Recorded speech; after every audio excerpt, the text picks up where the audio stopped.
Hi friends, welcome back to our channel. ഇന്ന് നമ്മൾ നോക്കുന്നത് PSC അതായത് മത്സര പരീക്ഷകളിൽ വരാൻ സാധ്യതയുള്ള ചില പ്രധാനപ്പെട്ട കാര്യങ്ങളാണ്. നമുക്കറിയാം SCERT നമ്മൾ നിർബന്ധമായിട്ടും പഠിച്ചിരിക്കണം. അപ്പോൾ 5th സ്റ്റാൻഡേർഡിലെ സോഷ്യൽ സയൻസിലെ ഫസ്റ്റ് പാർട്ടിൽ നമുക്ക് പ്രധാനമായിട്ടും പഠിക്കാനുള്ള കാര്യങ്ങളാണ് നമ്മൾ ഈ വീഡിയോയിലൂടെ ഡിസ്കസ് ചെയ്യാൻ പോകുന്നത്.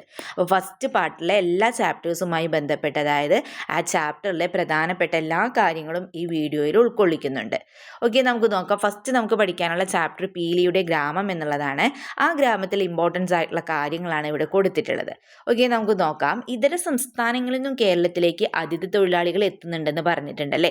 അപ്പോൾ ഏതൊക്കെ സംസ്ഥാനങ്ങളിൽ നിന്നാണെന്ന് നോക്കാം. അസം, ബീഹാർ, പശ്ചിമ ബംഗാൾ, ജാർഖണ്ഡ് എന്നീ സംസ്ഥാനങ്ങളിൽ നിന്നാണ് കൂടുതൽ പേരും കുടുംബമായിട്ട് എത്തുന്നത്.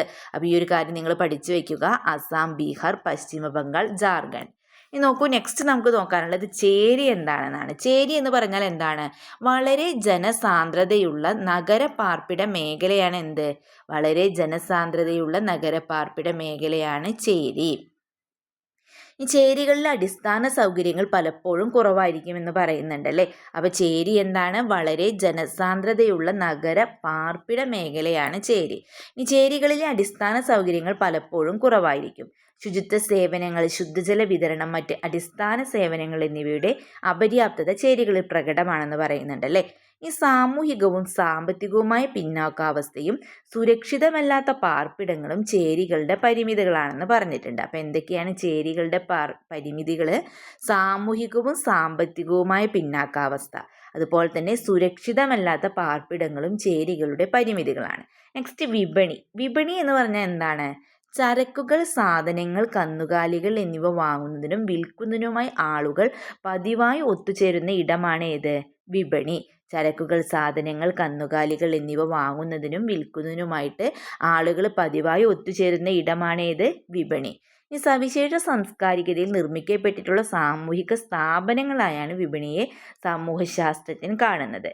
ഉപഭോക്താക്കൾക്ക് ആവശ്യമായ സാധനങ്ങളും സേവനങ്ങളും ലഭ്യമാക്കുക വഴി സമൂഹത്തിൽ സാധന സേവനങ്ങളുടെ വിതരണവും ലഭ്യതയും ഉറപ്പുവരുത്തുന്നത് എന്താണ്? വിപണിയാണല്ലേ. ഓക്കെ, നെക്സ്റ്റ് നമുക്ക് നോക്കാനുള്ളത് ആഴ്ച ചന്തകളാണ്. തങ്ങളുടെ കാർഷിക ഉൽപ്പന്നങ്ങൾ വിൽക്കാനും സ്വന്തം ഗ്രാമങ്ങളിൽ ലഭിക്കാത്ത ഉൽപ്പന്നങ്ങൾ വാങ്ങാനും എത്തുന്ന അടുത്തടുത്ത ഗ്രാമങ്ങളെ ആളുകളെ ഒന്നിച്ചു ചേർക്കുന്ന ഇടമാണ് എന്ത്? ആഴ്ച ചന്തകളല്ലേ. അപ്പോൾ ആഴ്ചയിൽ 1-2 ദിവസങ്ങളിലാണ് ഈ ചന്തകൾ ഉണ്ടാകുന്നത്. ഇനി വാരാന്ത വിപണികളാണ് നെക്സ്റ്റ്. വിപുലമായ കുടിയേറ്റം നടന്നിട്ടുള്ള ഗതാഗത വാർത്താവിനിമയ സംവിധാനങ്ങളുടെ അഭാവമുള്ള സമ്പദ് വ്യവസ്ഥ വികസിപ്പിച്ചിട്ടില്ലാത്ത മലമ്പ്രദേശങ്ങളിൽ താമസിക്കുന്ന ജനങ്ങളുടെ ക്രയവിക്രയത്തിൻ്റെയും സാമൂഹിക വ്യവഹാരങ്ങളുടെയും മുഖ്യ സ്ഥാപനങ്ങളാണ് എന്ത്?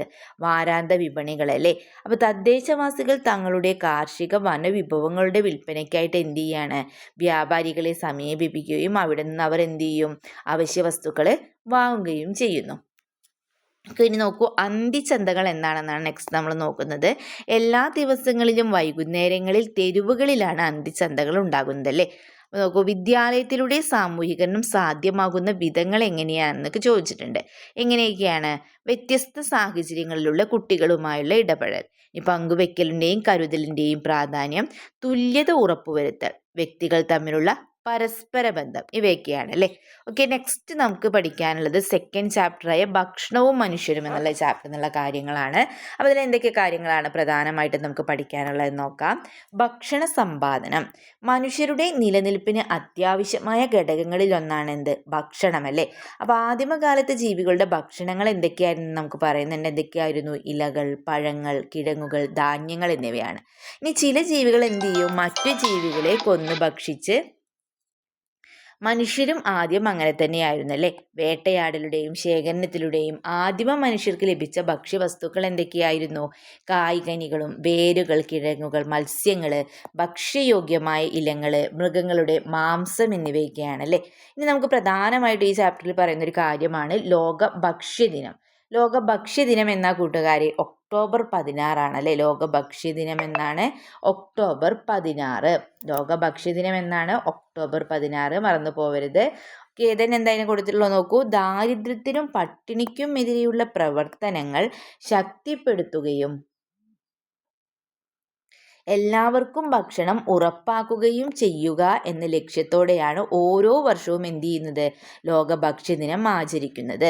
ദാരിദ്ര്യത്തിനും പട്ടിണിക്കുമെതിരെയുള്ള പ്രവർത്തനങ്ങൾ ശക്തിപ്പെടുത്തുകയും എല്ലാവർക്കും ഭക്ഷണം ഉറപ്പാക്കുകയും ചെയ്യുക എന്ന ലക്ഷ്യത്തോടെയാണ് എന്ത് ചെയ്യുന്നത്, ഓരോ വർഷവും ലോക ഭക്ഷ്യദിനം നമ്മൾ ആചരിക്കുന്നത്. ഇനി നെക്സ്റ്റ് നമുക്ക് നോക്കാനുള്ളത് തീയും ഭക്ഷണവും. ആദ്യകാലങ്ങളിൽ തീയുടെ ഉപയോഗം അറിയാത്തതിനാൽ ലഭ്യമായ വസ്തുക്കൾ പച്ചയായി തന്നെ എന്ത് ചെയ്തിരുന്നു, ആദിമ മനുഷ്യരെ ഭക്ഷിച്ചിരുന്നു എന്ന് പറയുന്നുണ്ടല്ലേ. എന്നാൽ തീയെ നിയന്ത്രിച്ച് ഉപയോഗിക്കാൻ പരിശീലിച്ചതോടെ അവരെന്ത് ചെയ്തു, ഭക്ഷണം വേവിച്ച് കഴിക്കാൻ തുടങ്ങി. അപ്പോൾ തീ ഉപയോഗിക്കാൻ പരിശീലിച്ചത് ആ മനുഷ്യരുടെ ഭക്ഷണ രീതിയിലുണ്ടായ സുപ്രധാനമായിട്ടുള്ള മാറ്റങ്ങളിലൊന്നാണ്. ഇനി തീ ഉൽപ്പാദനവും നിയന്ത്രണവും, ഇതുപോലൊരു ബോക്സ് നമ്മുടെ ടെക്സ്റ്റ് ബുക്കിൽ കൊടുത്തിട്ടുണ്ട്. തീ ഉൽപ്പാദനവും നിയന്ത്രണവും. അപ്പോൾ ഉണങ്ങിയ മരങ്ങൾ തമ്മിൽ ഉരഞ്ഞും പാറയിൽ ഉരഞ്ഞും തീ ഉണ്ടാക്കുന്നത് എന്ത് ചെയ്തു, മനുഷ്യർ കണ്ടെത്തിയല്ലേ. അങ്ങനെ ഉണക്കമരം പാറയിൽ ഉരച്ചോ കല്ലുകൾ കൂട്ടി മുട്ടിച്ചോ തീ ഉണ്ടാക്കാമെന്ന് അവരെന്ത് ചെയ്യണം, മനസ്സിലാക്കുകയാണ്. മനുഷ്യർ ഭക്ഷണം പാകം ചെയ്ത് കഴിക്കുന്ന രീതിയിലേക്ക് ആദിമ മനുഷ്യർ എത്തിച്ചേർന്നത് ഇങ്ങനെയൊക്കെയാണ്. കാട്ടുതീയിൽപ്പെട്ട് ചത്ത മൃഗങ്ങളുടെ വെന്ത മാംസമായിരിക്കാം അവർ കഴിച്ച ആദ്യത്തെ വേവിച്ച ഭക്ഷണം അല്ലേ. പിന്നെ എന്ത് ചെയ്യണം, അവർ തീ ഉണ്ടാക്കാനും അതിനെ നിയന്ത്രിച്ച് ഉപയോഗിക്കാനും പരിശീലിച്ചതോടെ മാംസവും മത്സ്യവും ഒക്കെ എന്ത് ചെയ്യാൻ തുടങ്ങി, അവർ ചുട്ടു തിന്നാൻ തുടങ്ങി. ക്രമേണ വേരുകളും കിഴങ്ങുകളും ചുട്ടു തിന്നാൻ തുടങ്ങി. അലഞ്ഞു തിരിഞ്ഞു നടന്നിരുന്ന മനുഷ്യർ വേട്ടയാടിയും ശേഖരിച്ചും അന്നത്തേക്ക് ആവശ്യമായ ഭക്ഷണം മാത്രമാണ് നേടിയിരുന്നത്. പിൽക്കാലത്ത് എന്ത് ചെയ്യണം, അവർ ഭക്ഷണ സമ്പാദനത്തിനായിട്ട് അവർ മറ്റു മാർഗങ്ങൾ കണ്ടെത്താൻ നിർബന്ധിതരായി. ആദിമ മനുഷ്യരെ ഭക്ഷണ സമ്പാദനത്തിനായിട്ട് മറ്റു മാർഗങ്ങൾ കണ്ടെത്താൻ നിർബന്ധിതയാക്കിയ സാഹചര്യങ്ങൾ എന്താണെന്ന് ചോദിച്ചിട്ടുണ്ട്. ഭക്ഷണത്തിൻ്റെ ലഭ്യതക്കുറവ്. പിന്നെ എന്തൊക്കെയാണ് ഭക്ഷണത്തിൻ്റെ ലഭ്യതക്കുറവ്, ജനസംഖ്യാ വർധനവ്, പരിസ്ഥിതിയിലുണ്ടായ മാറ്റങ്ങൾ, കാലാവസ്ഥാ മാറ്റം. അപ്പം എന്തൊക്കെയാണ്, ഭക്ഷണത്തിൻ്റെ ലഭ്യതക്കുറവ്, ജനസംഖ്യാ വർധനവ്, പരിസ്ഥിതിയിലുണ്ടായ മാറ്റങ്ങൾ, കാലാവസ്ഥാ മാറ്റം. അപ്പോൾ ഇവയൊക്കെയാണല്ലേ. നോക്കൂ, പച്ച മാംസത്തിൽ നിന്ന് പാചകത്തിലേക്ക്. ഫസ്റ്റ് എന്ത് ചെയ്തു, പച്ച മാംസമാണല്ലേ അവർ കഴിച്ചത്. പിന്നെ എന്ത് ചെയ്യാൻ തുടങ്ങി, അങ്ങനെ കാട്ടുതീയിൽപ്പെട്ട ചത്ത മൃഗങ്ങളുടെ വെന്ത മാംസം കഴിച്ചു. അത് കഴിഞ്ഞിട്ട് എന്ത് ചെയ്തു, തീ ഉണ്ടാക്കി നിയന്ത്രിച്ച് ഉപയോഗിക്കാൻ ശീലിച്ചു. മത്സ്യം, മാംസം എന്നിവ ചുട്ടു തിന്നാൻ തുടങ്ങി. വേരുകളും കിഴങ്ങുകളും ചുട്ടു തിന്നാൻ തുടങ്ങി. അങ്ങനെ അവരെന്ത് ചെയ്തു, ഭക്ഷണം പാകം ചെയ്ത് ഭക്ഷിക്കാൻ തുടങ്ങിയല്ലേ. ഓക്കെ, നെക്സ്റ്റ് പോയിന്റ് നോക്കൂ, ഭക്ഷ്യോൽപാദനമാണ്. Next point ഭക്ഷ്യോൽപാദനം. കാലക്രമേണ മനുഷ്യർ ഭക്ഷണ ആവശ്യത്തിനായി എന്ത് ചെയ്തു, മൃഗങ്ങളെ ഇണക്കി വളർത്തുവാനും സസ്യങ്ങളെ പരിപാലിക്കുവാനും തുടങ്ങി. ഭക്ഷണ ആവശ്യത്തിനായിട്ട് ആദ്യം ഇണക്കി വളർത്തിയ മൃഗങ്ങൾ ഏതാണെന്ന് ചോദിച്ചാൽ ഏതാണ്, ആടും ചെമ്മരിയാടുമാണ്. ഓക്കെ, ഭക്ഷണ ആവശ്യത്തിനായിട്ട് ആദ്യം ഇണക്കി വളർത്തിയ മൃഗങ്ങൾ ഏതൊക്കെയാണ്, ആട്, ചെമ്മരിയാട്. ഈ വലിച്ചെറിഞ്ഞ ഭക്ഷ്യവസ്തുക്കളിൽ നിന്നും പുതിയ തൈകൾ മുളച്ചു വരുന്നത് ശ്രദ്ധയിൽപ്പെട്ടതോടെയായിരിക്കും ആദിമ മനുഷ്യർ എന്ത് ചെയ്യാൻ തുടങ്ങിയത്, കൃഷിയെക്കുറിച്ചിട്ട് ചിന്തിക്കാൻ തുടങ്ങിയത്. പാറപ്പുറത്തിട്ടാൽ വിത്ത് ഉണങ്ങിപ്പോകുമെന്നും വെള്ളത്തിലിട്ടാൽ ചീഞ്ഞു പോകുമെന്നും എന്നാൽ ഈർപ്പവും ചൂടുമുള്ള മണ്ണിൽ വിത്ത് മുളയ്ക്കുമെന്നും മനസ്സിലാക്കിയതോടെ അവരെന്ത് ചെയ്തു, കൃഷി ആരംഭിച്ചു അല്ലേ. ഭക്ഷ്യയോഗ്യമായ ചെടികളും വേരുകളും വൃക്ഷത്തൈകളും തിരഞ്ഞെടുത്ത് നടുവാനും കൃഷി ചെയ്യുവാനും തുടങ്ങി.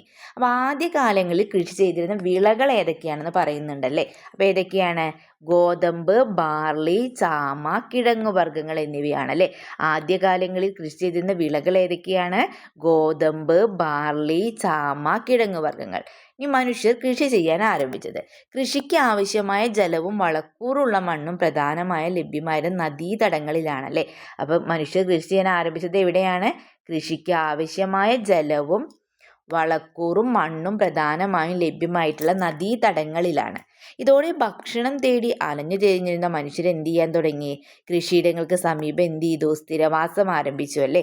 അപ്പോൾ കൃഷിയിടങ്ങൾക്ക് സമീപത്ത് സ്ഥിരവാസമാക്കിയത് കൊണ്ട് ആദിമ മനുഷ്യർക്കുണ്ടായ നേട്ടങ്ങൾ എന്തൊക്കെയാണെന്ന് നോക്കാം. എന്തൊക്കെയാണ്, കൃഷിയിടങ്ങൾ സംരക്ഷിക്കാൻ സാധിച്ചു. അപ്പോൾ കൃഷിയുടെ സമീപത്ത് തന്നെയല്ല, അപ്പോൾ അവർക്ക് എന്ത് ചെയ്യും, എപ്പോഴും കൃഷിയിടങ്ങളിൽ നോട്ടുണ്ടാവുമല്ലോ. അപ്പോൾ കൃഷിയിടങ്ങളൊക്കെ എന്ത് ചെയ്യാൻ സാധിച്ചു, അവർക്ക് അങ്ങനെ കൃഷിയിടങ്ങൾ സംരക്ഷിക്കാൻ സാധിച്ചു. അതുപോലെ തന്നെ എന്താണ്, അവർക്ക് ഭക്ഷണം തേടി അലഞ്ഞു തിരിയേണ്ടി വന്നില്ല അല്ലേ. കൃഷി ആരംഭിച്ചതോടുകൂടി അവരെന്ത് ചെയ്യണം, ഭക്ഷണം ഉൽപ്പാദിപ്പിക്കാൻ തുടങ്ങുകയാണല്ലേ. അപ്പോൾ അതുകൊണ്ട് തന്നെ അവർക്ക് എന്ത് ചെയ്യേണ്ട, പണ്ട് അവരെങ്ങനെയാണ് കായകളും കനികളൊക്കെ ഇങ്ങനെ അലഞ്ഞു തിരിഞ്ഞിട്ടാണല്ലേ കഴിച്ചിരുന്നത്. ഇതിന് പകരം അവരെന്ത് ചെയ്യാണ്, കൃഷി കൃഷി തുടങ്ങിയതോടുകൂടി അവർക്ക് എന്ത് ചെയ്യേണ്ടി വന്നില്ല, ഭക്ഷണം തേടി അലഞ്ഞു തിരിയേണ്ടി വന്നില്ല. അതുപോലെ തന്നെ ഭക്ഷ്യവസ്തുക്കളുടെ ലഭ്യത വർദ്ധിച്ചു. കൃഷി ചെയ്യാൻ തുടങ്ങിയത് കൂടി തന്നെ എന്ത് ചെയ്യണം, അവരുടെ ഭക്ഷ്യവസ്തുക്കളുടെ ലഭ്യത വർദ്ധിച്ചു. അതുപോലെ കൂടുതൽ വിശ്രമ സമയം കിട്ടി. കാരണം എന്താണ്, പണ്ട് അവരെങ്ങനെയായിരുന്നു, അലഞ്ഞു തിരിഞ്ഞൊക്കെയാണ് ഭക്ഷണം സമ്പാദിച്ചിരുന്നത്. ഇതെന്ത് ചെയ്യുക, അവർക്ക് കൂടുതൽ സമയം കുറച്ച് നേരം കൃഷിയൊക്കെ ചെയ്ത് അവരുടെ ഭക്ഷണമൊക്കെ കഴിച്ച് അവർക്ക് എന്ത് ചെയ്യണം, കൂടുതൽ വിശ്രമ സമയം കിട്ടുന്നുണ്ടല്ലേ. അതിലൂടെ എന്ത് ചെയ്യാണ്, കൂടുതൽ വിശ്രമ സമയം കിട്ടി. കൃഷിയിടങ്ങൾക്ക് സമീപത്ത് സ്ഥിരവാസമാക്കിയത് കൊണ്ട് ആദിമ മനുഷ്യർക്കുണ്ടായ നേട്ടങ്ങളാണിതൊക്കെ. ഇനി ഇവിടെ നോക്കൂ, മനുഷ്യരോട് ആദ്യം ഇണങ്ങിയതും മനുഷ്യർ ആദ്യം ഇണക്കി വളർത്താൻ ആരംഭിച്ചതുമായ മൃഗം ഏതാണെന്ന് പറയുന്നുണ്ട്, നായയാണല്ലേ. അപ്പം മനുഷ്യരോട് വേഗം ഇണങ്ങിച്ചേരാൻ കഴിവതിനുള്ള വേട്ടയാടനും കാവലിനുമായിട്ട് ആരുപയോഗിച്ചു, നായകളെ ഉപയോഗപ്പെടുത്തിയിരുന്നു. കൃഷി വ്യാപകമായതോടെ മറ്റു മൃഗങ്ങളെയും ഭക്ഷണത്തിനും മറ്റും ആവശ്യങ്ങൾക്കായിട്ട് അവരെന്ത് ചെയ്യാൻ തുടങ്ങി, ഇണക്കി വളർത്താൻ തുടങ്ങി. ഓക്കെ, അടുത്തൊരു ചോദ്യം നോക്കാം നമുക്ക്. ആദിമ മനുഷ്യർക്ക് സ്ഥിരവാസം ഉറപ്പിക്കാൻ നദീതടങ്ങൾ സഹായകമായതെങ്ങനെയും ചോദിച്ചിട്ടുണ്ടല്ലേ. അപ്പം നദീതീരങ്ങളിൽ എന്തുണ്ടായിരുന്നു, കൃഷിക്ക് അനുകൂലമായിട്ടുള്ള സാഹചര്യം ഉണ്ടായിരുന്നല്ലേ. അതുപോലെ ജലലഭ്യത, അനുകൂലമായ കാലാവസ്ഥ, മൃഗങ്ങളെ പരിപാലിക്കാൻ സാധിച്ചത്, അതുപോലെ ഭക്ഷ്യവസ്തുക്കൾക്ക് എന്തുണ്ടായിരുന്നില്ല, അവർക്ക് ബുദ്ധിമുട്ടുണ്ടായിരുന്നില്ലേ. ഗതാഗത സൗകര്യം. അപ്പം ആദിമ മനുഷ്യർക്ക് സ്ഥിരവാസം ഉറപ്പിക്കാൻ നദീതടങ്ങൾ സഹായകമായത് എങ്ങനെയൊക്കെയാണെന്ന് ചോദിച്ചാൽ എങ്ങനെയൊക്കെയാണ്, നദീതീരങ്ങളിൽ കൃഷിക്ക് അനുകൂലമായ സാഹചര്യങ്ങൾ ഉണ്ടായിരുന്നു. അതുപോലെ ജലലഭ്യത, അനുകൂലമായ കാലാവസ്ഥ, മൃഗങ്ങളെ പരിപാലിക്കാൻ സാധിച്ചത്, ഭക്ഷ്യവസ്തുക്കൾക്ക് ബുദ്ധിമുട്ടുണ്ടായിരുന്നില്ല, ഗതാഗത സൗകര്യം. ഈ ഭക്ഷ്യവസ്തുക്കളുടെ സംഭരണമാണ് നെക്സ്റ്റ് നമ്മൾ നോക്കുന്നത്. ആദിമ മനുഷ്യർ അന്നന്നേക്ക് ആവശ്യമായ ഭക്ഷണം മാത്രമാണ് ശേഖരിച്ചിരുന്നത്. എന്നാൽ കൃഷി പുരോഗതി പ്രാപിച്ചതോടെ മനുഷ്യർക്ക് ആവശ്യമായതിൽ അധികം ഭക്ഷ്യവസ്തുക്കൾ അവർക്ക് ലഭിച്ചു അല്ലേ. അപ്പം ദൈനംദിന ആവശ്യം കഴിഞ്ഞിട്ട് അവർ എന്ത് ചെയ്യാണ്, ബാക്കിയായവ സൂക്ഷിച്ചു വെക്കുന്നതിന് പ്രത്യേകം സൗകര്യങ്ങൾ ആവശ്യമായിട്ട് വന്നു. അപ്പോൾ ഭക്ഷ്യവസ്തുക്കൾ സൂക്ഷിച്ചു വെക്കുന്നതിന് ആദിമ മനുഷ്യർ ഉപയോഗിച്ചിരുന്നത് എന്തൊക്കെയായിരുന്നു, മൺപാത്രങ്ങളുണ്ട്, മൃഗത്തോൽ കൊണ്ട് നിർമ്മിച്ച സഞ്ചികൾ, മരപ്പാത്രങ്ങൾ, ഈറുകൊണ്ട് നിർമ്മിച്ച കുട്ടകൾ, പത്തായം പോലുള്ള സൗകര്യങ്ങൾ, മൺഭരണികൾ, ഇവയൊക്കെയാണല്ലേ. നോക്കൂ, മനുഷ്യരുടെ ആദ്യകാല കാർഷിക ഉപകരണങ്ങൾ ഏതൊക്കെയാണെന്ന് നമുക്ക് നോക്കാം. കമ്പ്, കല്ല്, കൊമ്പ്, എല്ല്. മനുഷ്യരുടെ ആദ്യകാല കാർഷിക ഉപകരണങ്ങൾ എന്തൊക്കെയായിരുന്നു, കമ്പ്, കല്ല്, കൊമ്പ്, എല്ല്, ഇവയൊക്കെയാണല്ലേ. മണ്ണിളക്കി വിത്ത് കുഴിച്ചിടാൻ ഈ ഉപകരണങ്ങളൊക്കെ എന്തായി, സഹായകമായി. വെള്ളത്തിലിട്ടാൽ അലിഞ്ഞു പോകുന്നതാണ് മൺകട്ട. എന്നാൽ മണ്ണ് കുഴച്ച് പാത്രങ്ങളായി രൂപപ്പെടുത്തിയ ചുട്ടെടുത്താൽ വെള്ളം ശേഖരിക്കാമെന്നും ചൂടാക്കാമെന്നും മനുഷ്യർ മനസ്സിലാക്കി. ആദ്യകാലങ്ങളിൽ കളിമണ്ണ് കുഴച്ച് കൊയ്കൾ കൊണ്ടാണ് മൺപാത്രങ്ങൾ നിർമ്മിച്ചിരുന്നത്. കൃഷി വ്യാപകമായതോടെ ധാന്യങ്ങൾ സൂക്ഷിച്ചു വയ്ക്കാൻ പല വലിപ്പത്തിലുള്ള മൺപാത്രങ്ങൾ ആവശ്യമായിട്ട് വന്നു. മൺപാത്രങ്ങൾ ആഹാരം പാകം ചെയ്യുന്നതിനും ഉപയോഗിച്ചിരുന്നു. അവ നിർമ്മിക്കാനുള്ള ചക്രം കണ്ടുപിടിച്ചത് മനുഷ്യചരിത്രത്തിലെ പ്രധാന വഴിത്തിരിവായിരുന്നെന്ന് പറയുന്നുണ്ട് അല്ലേ. അപ്പോൾ ഇത് മൺപാത്ര നിർമ്മാണം വ്യാപകമാക്കുന്നതിന് കാരണമായെന്ന് പറയുന്നുണ്ട്. ഈ ഭക്ഷ്യധാന്യങ്ങൾ സംഭരിച്ച് സൂക്ഷിക്കുന്നതിനായിട്ട് പ്രാചീന കാലത്ത് അവർ എന്ത് ചെയ്യാണ്, ധാന്യപ്പുരകൾ നിർമ്മിച്ചിരുന്ന തെളിവുകൾ ലഭിച്ചിട്ടുണ്ടെന്ന് പറയുന്നുണ്ടല്ലേ. അപ്പം ഇനി എന്താണ് ധാന്യപ്പുര എന്ന് നോക്കാം. പ്രാചീന ഇന്ത്യയിൽ നിലനിന്ന നദീതട സംസ്കാരമാണ് എന്ത്, സിന്ധു നദീതട സംസ്കാരം അഥവാ ഹാരപ്പൻ സംസ്കാരം അല്ലേ. പ്രാചീന ഇന്ത്യയിൽ നിലനിന്നിരുന്ന നദീതട സംസ്കാരമാണ് എന്ത്, സിന്ധു നദീതട സംസ്കാരം അഥവാ ഹാരപ്പൻ സംസ്കാരം. അപ്പം ഹാരപ്പൻ സംസ്കാരത്തിലെ ഏറ്റവും പ്രധാന സവിശേഷതകളിൽ ഒന്നായിരുന്നു എന്ത്, ധാന്യപ്പുര. ഇവ ഇഷ്ടിക കൊണ്ട് കെട്ടിയുണ്ടാക്കിയതായിരുന്നു. അപ്പോൾ ഹാരപ്പൻ സംസ്കാരത്തിലെ ഏറ്റവും പ്രധാനപ്പെട്ട സവിശേഷതകളിൽ ഒന്നാണ് എന്ത്, ധാന്യപ്പുര. ഇവ ഇഷ്ടിക കൊണ്ട് കെട്ടിയുണ്ടാക്കിയവയായിരുന്നു. വിദൂര ഗ്രാമങ്ങളിൽ നിന്ന് ധാന്യങ്ങൾ കൊണ്ടുവന്ന് ഈ ധാന്യപ്പുരകളിൽ സൂക്ഷിച്ചു വെച്ചിരുന്നു അല്ലേ. വിദൂര ഗ്രാമങ്ങളിൽ നിന്നൊക്കെ ധാന്യങ്ങൾ കൊണ്ടുവന്നിട്ട് എന്ത് ചെയ്യും, ഈ ധാന്യപ്പുരകളിൽ സൂക്ഷിച്ചു വെക്കും. നെക്സ്റ്റ് പോയിന്റ് നോക്കാം. ഭക്ഷ്യവസ്തുക്കളുടെ കൈമാറ്റം. ആദിമ മനുഷ്യർ ആവശ്യത്തിലധികം വന്ന ഭക്ഷ്യവസ്തുക്കൾ പിൽക്കാല ഉപയോഗത്തിനായി സൂക്ഷിച്ചു വയ്ക്കുകയും അവ ആവശ്യക്കാർക്ക് കൈമാറ്റം നടത്തുകയും ചെയ്തിരുന്നു. ആദിമ മനുഷ്യർ തനിക്ക് ആവശ്യമുള്ള വസ്തുക്കൾ നേടുന്നതിനായി ഓരോരുത്തരും സംഭരിച്ചു വെച്ചിരുന്ന വസ്തുക്കൾ മറ്റുള്ളവർക്ക് കൈമാറിയിരുന്നു. ഇത്തരം കൈമാറ്റങ്ങൾ സമൂഹത്തിന് നിരവധി മാറ്റങ്ങൾക്കിടയാക്കി. സാധനങ്ങളുടെ കൈമാറ്റം കച്ചവടത്തിലേക്ക് നയിച്ചു. അതുവഴി എന്ത് ചെയ്തു, ചന്തകൾ രൂപം കൊണ്ടു. ചന്തകൾ ക്രമേണ കച്ചവട കേന്ദ്രങ്ങളായിട്ട് വികസിച്ചു. സാധനങ്ങൾ വാങ്ങുന്നതിനും വിൽക്കുന്നതിനായി ജനങ്ങൾ കച്ചവട കേന്ദ്രങ്ങളിൽ എത്തുകയും അവ ക്രമേണ എന്തായി നഗരങ്ങളായിട്ട് മാറുകയും ചെയ്തു. പിന്നെ നഗരങ്ങളുടെ ക്രമീകരണത്തിൻ്റെ നോക്കാം. സാധനങ്ങളുടെ കൈമാറ്റം, പിന്നെ കച്ചവടമായി, അതുവഴി ചന്തകൾ വന്ന്, കച്ചവട കേന്ദ്രങ്ങൾ വന്ന്, അങ്ങനെ നഗരങ്ങൾ രൂപീകൃതമായി അല്ലേ. നഗരങ്ങളുടെ രൂപീകരണവുമായി ബന്ധപ്പെട്ട് നോക്കൂ. സാധനങ്ങളുടെ കൈമാറ്റം, കച്ചവടം, ചന്തകൾ, കച്ചവട കേന്ദ്രങ്ങൾ, നഗരങ്ങൾ. നോക്കാം. ഭക്ഷ്യവസ്തുക്കളുടെ കൈമാറ്റം ദക്ഷിണേന്ത്യയിൽ എന്നുള്ളതാണ് അല്ലേ. ഏകദേശം 1500 വർഷങ്ങൾക്ക് മുമ്പ് ദക്ഷിണേന്ത്യയിൽ ഭക്ഷ്യവസ്തുക്കളുടെ കൈമാറ്റം നിലനിന്നതായിട്ട് സംഘകാല കൃതികൾ സൂചിപ്പിച്ചിട്ടുണ്ട്. ഓരോ പ്രദേശത്തുള്ളവർ എന്ത് ചെയ്യാണ്, മറ്റ് പ്രദേശങ്ങളിലുള്ളവർക്ക് അവർ സമാഹരിച്ച ഭക്ഷ്യവസ്തുക്കൾ എന്ത് ചെയ്യും, കൈമാറുകയും അവരിൽ നിന്ന് തങ്ങൾക്ക് ആവശ്യമുള്ളവ സ്വീകരിക്കുകയും ചെയ്തിരുന്നു. കടൽ തീരത്ത് താമസിച്ചിരുന്നവർ പ്രദേശങ്ങളിലുള്ളവർ ഉണക്ക മത്സ്യവും ഉപ്പും കൈമാറി പകരം മറ്റുള്ളവരിൽ നിന്ന് എന്ത് ചെയ്യും, മറ്റു ഭക്ഷ്യവസ്തുക്കളും വനവിഭവങ്ങളും സ്വീകരിച്ചിരുന്നു. വനപ്രദേശങ്ങളിലുള്ളവർ ഇതര പ്രദേശങ്ങളിലുള്ളവർക്ക് വനവിഭവങ്ങളൊക്കെ കൈമാറി. സമതലങ്ങളിൽ താമസിച്ചിരുന്നവർ തങ്ങളുടെ കാർഷികോൽപ്പന്നങ്ങൾ ഇതര പ്രദേശങ്ങളിലുള്ളവർക്ക് കൈമാറുകയും ചെയ്തിരുന്നു. നെക്സ്റ്റ് നമുക്ക് നോക്കാനുള്ളത് തിണകളാണ്. ദക്ഷിണേന്ത്യയിൽ സംഘകാലം നിലനിന്നിരുന്ന കാലഘട്ടം ഏതാണെന്ന് ചോദിച്ചാൽ ഏതാണ്? BC 3-ാം നൂറ്റാണ്ടിനും CE 3-ാം നൂറ്റാണ്ടിനും ഇടയിലാണ് അല്ലേ. ഈ പ്രാചീന തമിഴകത്തെ സാമൂഹിക ജീവിതം രൂപപ്പെടുന്ന തിണകൾക്ക് പ്രധാന പങ്കുണ്ടായിരുന്നത്. തിണകൾ എങ്ങനെയാണ് രൂപപ്പെട്ടത്? ഭൂപ്രകൃതിക്ക് അനുസരിച്ചാണ് അല്ലേ. അപ്പോൾ പ്രാചീന തമിഴകം എന്ന് വിശേഷിപ്പിച്ചിരുന്ന ആന്ധ്രാപ്രദേശിലെ വെങ്കട് മലനിരകളിൽ നിന്നും ഇന്ത്യയിൽ നിന്നും മറ്റ് പ്രദേശങ്ങളിലും പ്രധാനമായും കൈമാറ്റം ചെയ്യപ്പെട്ട സുഗന്ധവ്യഞ്ജനങ്ങൾ വിശേഷിപ്പിച്ചിരുന്നത് ഏതാണെന്ന് ചോദിച്ചാൽ ഏതാണ്? പ്രാചീന തമിഴകം എന്ന് വിശേഷിപ്പിച്ചിരുന്നത് ആന്ധ്രാപ്രദേശിലെ വെങ്കട് മലനിയാണ് അല്ലേ. പ്രാചീന തമിഴകം എന്ന് വിശേഷിപ്പിച്ചിരുന്നത് ആന്ധ്രാപ്രദേശിലെ വെങ്കട് മലനി. ഇനി ഇന്ത്യയിൽ നിന്നും മറ്റ് ദേശങ്ങളിലേക്ക് പ്രധാനമായും കൈമാറ്റം ചെയ്യപ്പെട്ട സുഗന്ധവ്യഞ്ജനങ്ങൾ ഏതൊക്കെയാണ്? കുരുമുളക്, ഏലം, ഇഞ്ചി, ഗ്രാമ്പു, കറുവപ്പട്ട. അപ്പോൾ ഇന്ത്യയിൽ നിന്നും മറ്റ് പ്രദേശങ്ങൾക്ക് പ്രധാനമായും കൈമാറ്റം ചെയ്യപ്പെട്ട സുഗന്ധവ്യഞ്ജനങ്ങൾ ഏതൊക്കെയാണ്? കുരുമുളക്, ഏലം, ഇഞ്ചി, ഗ്രാമ്പു, കറുവപ്പട്ട. വിദേശികൾക്ക് ഏറ്റവും പ്രിയപ്പെട്ട വിള ഏതായിരുന്നു? കുരുമുളകാണ് അല്ലേ. കറുത്ത പൊന്ന് എന്നറിയപ്പെടുന്ന കുരുമുളകാണ് വിദേശികൾക്ക് ഏറ്റവും പ്രിയപ്പെട്ട വിള. നോക്കുക കൂട്ടുകാരെ, ഇന്ത്യയിൽ നിന്നും മറ്റു പ്രദേശങ്ങളിലേക്ക് പ്രധാനമായും കൈമാറ്റം ചെയ്യപ്പെട്ട സുഗന്ധവ്യഞ്ജനങ്ങൾ ഏതൊക്കെയാണെന്ന് ചോദിച്ചാൽ ഏതാണ്? കുരുമുളക്, ഏലം, ഇഞ്ചി, ഗ്രാമ്പു, കറുവപ്പട്ട. ഇന്ത്യയിലെത്തിയ പോർച്ചുഗീസ് സഞ്ചാരി വാസ്കോഡ ഗാമ തിരികെ യൂറോപ്പിലേക്ക് പോയപ്പോൾ യാത്രാ ചെലവിൻ്റെ 60 ഇരട്ടി വിലയുടെ ചരക്കുകൾ കൊണ്ടുപോയതായിട്ട് എന്ത് ചെയ്യുന്നുണ്ട്? ചരിത്രരേഖകളിൽ പറയുന്നുണ്ട് അല്ലേ. ഇനി നമുക്ക് ഓരോന്നായി നോക്കാം. ഇനി കുരുമുളകിനെ കുറിച്ചാണ് നെക്സ്റ്റ് നമ്മൾ നോക്കുന്നത്. കുരുമുളക് അറിയപ്പെടുന്നത് സുഗന്ധവ്യഞ്ജനങ്ങളുടെ രാജാവ് എന്നാണ്. കുരുമുളക് എങ്ങനെയാണ് അറിയപ്പെടുന്നത്? സുഗന്ധവ്യഞ്ജനങ്ങളുടെ രാജാവ് എന്നറിയപ്പെടുന്ന ആരാണ്? കുരുമുളകാണ് അല്ലേ. കുരുമുളക് സുഗന്ധവ്യഞ്ജനങ്ങളുടെ രാജാവ്. ജന്മദേശം ഏതാണ്? ദക്ഷിണേന്ത്യയാണ് അല്ലേ. ജന്മദേശം ഏതാണ്? ദക്ഷിണേന്ത്യ. കുരുമുളക് അറിയപ്പെടുന്നത് എങ്ങനെയാണ്? സുഗന്ധവ്യഞ്ജനങ്ങളുടെ രാജാവ്. ജന്മദേശം ഏതാണ്? ദക്ഷിണേന്ത്യ. അന്തർദേശീയ വിപണിയിൽ 1-ാം സ്ഥാനമുള്ള സുഗന്ധവ്യഞ്ജനമാണ് ഏത്? കുരുമുളക് അല്ലേ. അന്തർദേശീയ വിപണിയിൽ 1-ാം സ്ഥാനമുള്ള സുഗന്ധവ്യഞ്ജനമാണ് കുരുമുളക്. കുരുമുളകിൽ ധാരാളമായിട്ട് അടങ്ങിയിരിക്കുന്ന ഏതൊക്കെയാണ് ചോദിച്ചാൽ ഏതാണ്? പ്രോട്ടീനും കാർബോഹൈഡ്രേറ്റ്, കൊഴുപ്പ്, വിറ്റാമിനുകൾ, ധാതുക്കൾ. പ്രോട്ടീന്, കാർബോഹൈഡ്രേറ്റ്, കൊഴുപ്പ്, വിറ്റാമിനുകൾ, ധാതുക്കൾ എന്നിവയാണ് അല്ലേ. ഈ കുരുമുളകിന് എരിവ് നൽകുന്ന ഘടകം ഏതാണെന്ന് ചോദിച്ചാൽ ഏതാണ്? പൈപ്പറിനാണ്. കുരുമുളകിന് എരിവ് നൽകുന്ന ഘടകം ഏതാണ്? പൈപ്പറിൻ. ഇനി ഭക്ഷണ പദാർത്ഥങ്ങൾക്ക് രുചിയും മണവും നൽകാനും ഔഷധമായിട്ടും കുരുമുളക് ഉപയോഗിക്കുന്നുണ്ട്.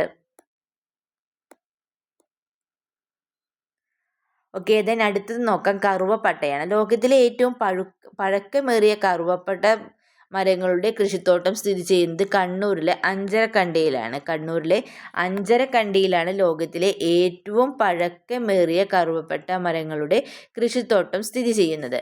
അപ്പോൾ സുഗന്ധവ്യഞ്ജനങ്ങളുടെ റാണി എന്നറിയപ്പെടുന്നു ഏലം.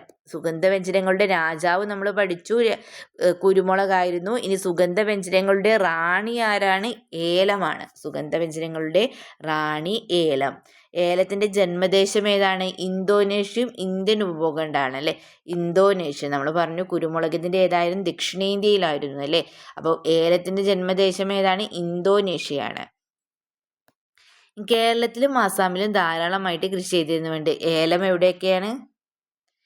കേരളത്തിലും ആസാമിലും. അതുപോലെ ജന്മദേശം ഏതാണെന്ന് ചോദിച്ചാൽ ഏതാണ്? ഇന്തോനേഷ്യയാണ് ജന്മദേശം. ഓക്കെ. ഇനി ജാതിക്കയാണ് നെക്സ്റ്റ് പഠിക്കാനുള്ളത്. ഔഷധ ഗുണം നിറഞ്ഞൊരു സുഗന്ധ വ്യഞ്ജനമാണ് ഏത്? ജാതിക്കയല്ലേ. ജാതിമരം സമൃദ്ധമായി വളരുന്ന പ്രദേശങ്ങൾ ഏതൊക്കെയാണെന്ന് ചോദിച്ചാൽ കർണാടകയിലും കേരളത്തിലെ പശ്ചിമഘട്ടത്തോട് ചേർന്ന പ്രദേശങ്ങളിലുമാണ് അല്ലേ. കർണാടകയിലും കേരളത്തിലെ പശ്ചിമഘട്ടത്തോട് ചേർന്ന പ്രദേശങ്ങളിലുമാണ്. മധ്യകാലഘട്ടത്തിൽ അറബികൾ ഇന്ത്യയിൽ നിന്ന് വൻതോതിൽ ജാതിക്ക വാങ്ങിക്കൊണ്ട് പോരുന്നതായി ചരിത്രരേഖകളുണ്ട്. ജാതിക്ക ഉപയോഗിക്കുന്ന എന്തിനാണ്? ഭക്ഷ്യവസ്തുക്കൾക്ക് സ്വാദ് നൽകുന്നതിനും സുഗന്ധവ്യഞ്ജനങ്ങൾ, ഔഷധങ്ങൾ എന്നിവയുടെ നിർമ്മാണത്തിനുമാണ് നമ്മൾ ഉപയോഗിക്കുന്നത്? ജാതിക്ക ഉപയോഗിക്കുന്നത് അല്ലേ. നെക്സ്റ്റ് നമുക്ക് നോക്കാനുള്ളത് ഗ്രാമ്പുവാണ്. അന്തർദേശീയ വിപണിയിൽ ഏറ്റവും കൂടുതൽ പ്രാധാന്യമുള്ള രണ്ടാമത്തെ സുഗന്ധവ്യഞ്ജനമാണ് ഏത്? ഗ്രാമ്പു. അന്തർദേശീയ വിപണിയിൽ ഒന്നാം സ്ഥാനമുള്ളത് ആർക്കാണ് നമ്മൾ പറഞ്ഞു? കുരുമുളകിനാണ്. അപ്പോൾ രണ്ടാം സ്ഥാനം ആർക്കാണ്? ഗ്രാമ്പുവിനാണ്. ഈ മസാലകളിൽ ധാരാളമായി ഉപയോഗിക്കുന്നു. ഗ്രാമ്പു പ്രധാനമായും കൃഷി ചെയ്യുന്ന സംസ്ഥാനം കേരളവും തമിഴ്നാടുമാണ്. ഗ്രാമ്പു പ്രധാനമായിട്ടും കൃഷി ചെയ്യുന്ന സംസ്ഥാനങ്ങൾ ഏതൊക്കെയാണെന്ന് ചോദിച്ചാൽ ഏതാണ്? കേരളവും തമിഴ്നാടും. ഗ്രാമ്പു പ്രധാനമായിട്ടും കൃഷി ചെയ്യുന്ന സംസ്ഥാനങ്ങൾ ഏതൊക്കെയാണ്? കേരളം, തമിഴ്നാട് എന്നിവിടങ്ങളിലാണ് അല്ലേ. ഇനി നോക്കൂ, വിവിധ ജാതിക്കാരെ ഒന്നിച്ചിരുത്തി സഹോദരൻ അയ്യപ്പൻ്റെ നേതൃത്വത്തിൽ മിശ്ര ഭോജനം നടന്നത് എന്നായിരുന്നു? 1917 മെയ് 29 അല്ലേ. 1917 മെയ് 29. 1917 മെയ് 29. വിവിധ ജാതിക്കാരെ ഒന്നിച്ചിരുത്തി സഹോദരൻ അയ്യപ്പൻ്റെ നേതൃത്വത്തിൽ മിശ്രഭോജനം സംഘടിപ്പിച്ചത് എന്നാണ്? 1917 മെയ് 29 അല്ലേ. മെയ് 29. ഇനി സ്ഥലം എവിടെയാണെന്ന് ചോദിച്ചാൽ എവിടെയായിരുന്നു? ചെറായിയാണ്. എറണാകുളത്തിലെ ചെറായി എന്ന സ്ഥലത്താണ്. അപ്പോൾ വിവിധ ജാതിക്കാരെ ഒന്നിച്ചിരുത്തി സഹോദരൻ അയ്യപ്പൻ്റെ നേതൃത്വത്തിൽ മിശ്രഭോജനം സംഘടിപ്പിച്ചത് എന്നാണ്? 1917 മെയ് 29. സ്ഥലം ചെറായി, എറണാകുളം ജില്ലയിലെ ചെറായി. ഇനി എല്ലാ വിഭാഗം ജനങ്ങൾക്കും ഒന്നിച്ചിരുന്ന് ഭക്ഷണം കഴിക്കുന്നതിനുള്ള അവകാശം നിഷേധിക്കപ്പെട്ടതിനെതിരെയാണ് ഈ സമരം നടത്തിയതല്ലേ. അപ്പോൾ ഈ സമരം എന്തിനായിരുന്നു? എല്ലാ വിഭാഗം ജനങ്ങൾക്കും ഒന്നിച്ചിരുന്ന് ഭക്ഷണം കഴിക്കുന്നതിനുള്ള അവകാശം നിഷേധിക്കപ്പെട്ടതിനെതിരെയാണ് ഈ സമരം നടത്തിയത്. ഇനി മിശ്രഭോജനം നേതൃത്വം കൊടുത്തതിന് ശക്തമായ എതിർപ്പ് സഹോദരൻ അയ്യപ്പൻ എന്ത് ചെയ്യേണ്ടി വന്നു? നേരിടേണ്ടി വന്നു. കേരളത്തിൽ നിലനിന്ന സാമൂഹികമായ അസമത്വത്തിന് കാരണം എന്തായിരുന്നു? ജാതി വ്യവസ്ഥയായിരുന്നു അല്ലേ. സഹോദരൻ അയ്യപ്പൻ്റെ നേതൃത്വത്തിൽ പലതവണ മിശ്രഭോജനം നടത്തിയിരുന്നതായ സൂചനകളുണ്ട്. ഈ തിരുവനന്തപുരത്ത് ജോലി ചെയ്യുന്ന കാലത്ത് അന്നത്തെ പ്രധാന സമുദായ പരിഷ്കർത്താക്കളോടൊപ്പം നെയ്യാറ്റിൻകരയിൽ വെച്ച് നടത്തിയ മിശ്രഭോജനത്തിൽ അയ്യപ്പനും പങ്കെടുത്തു.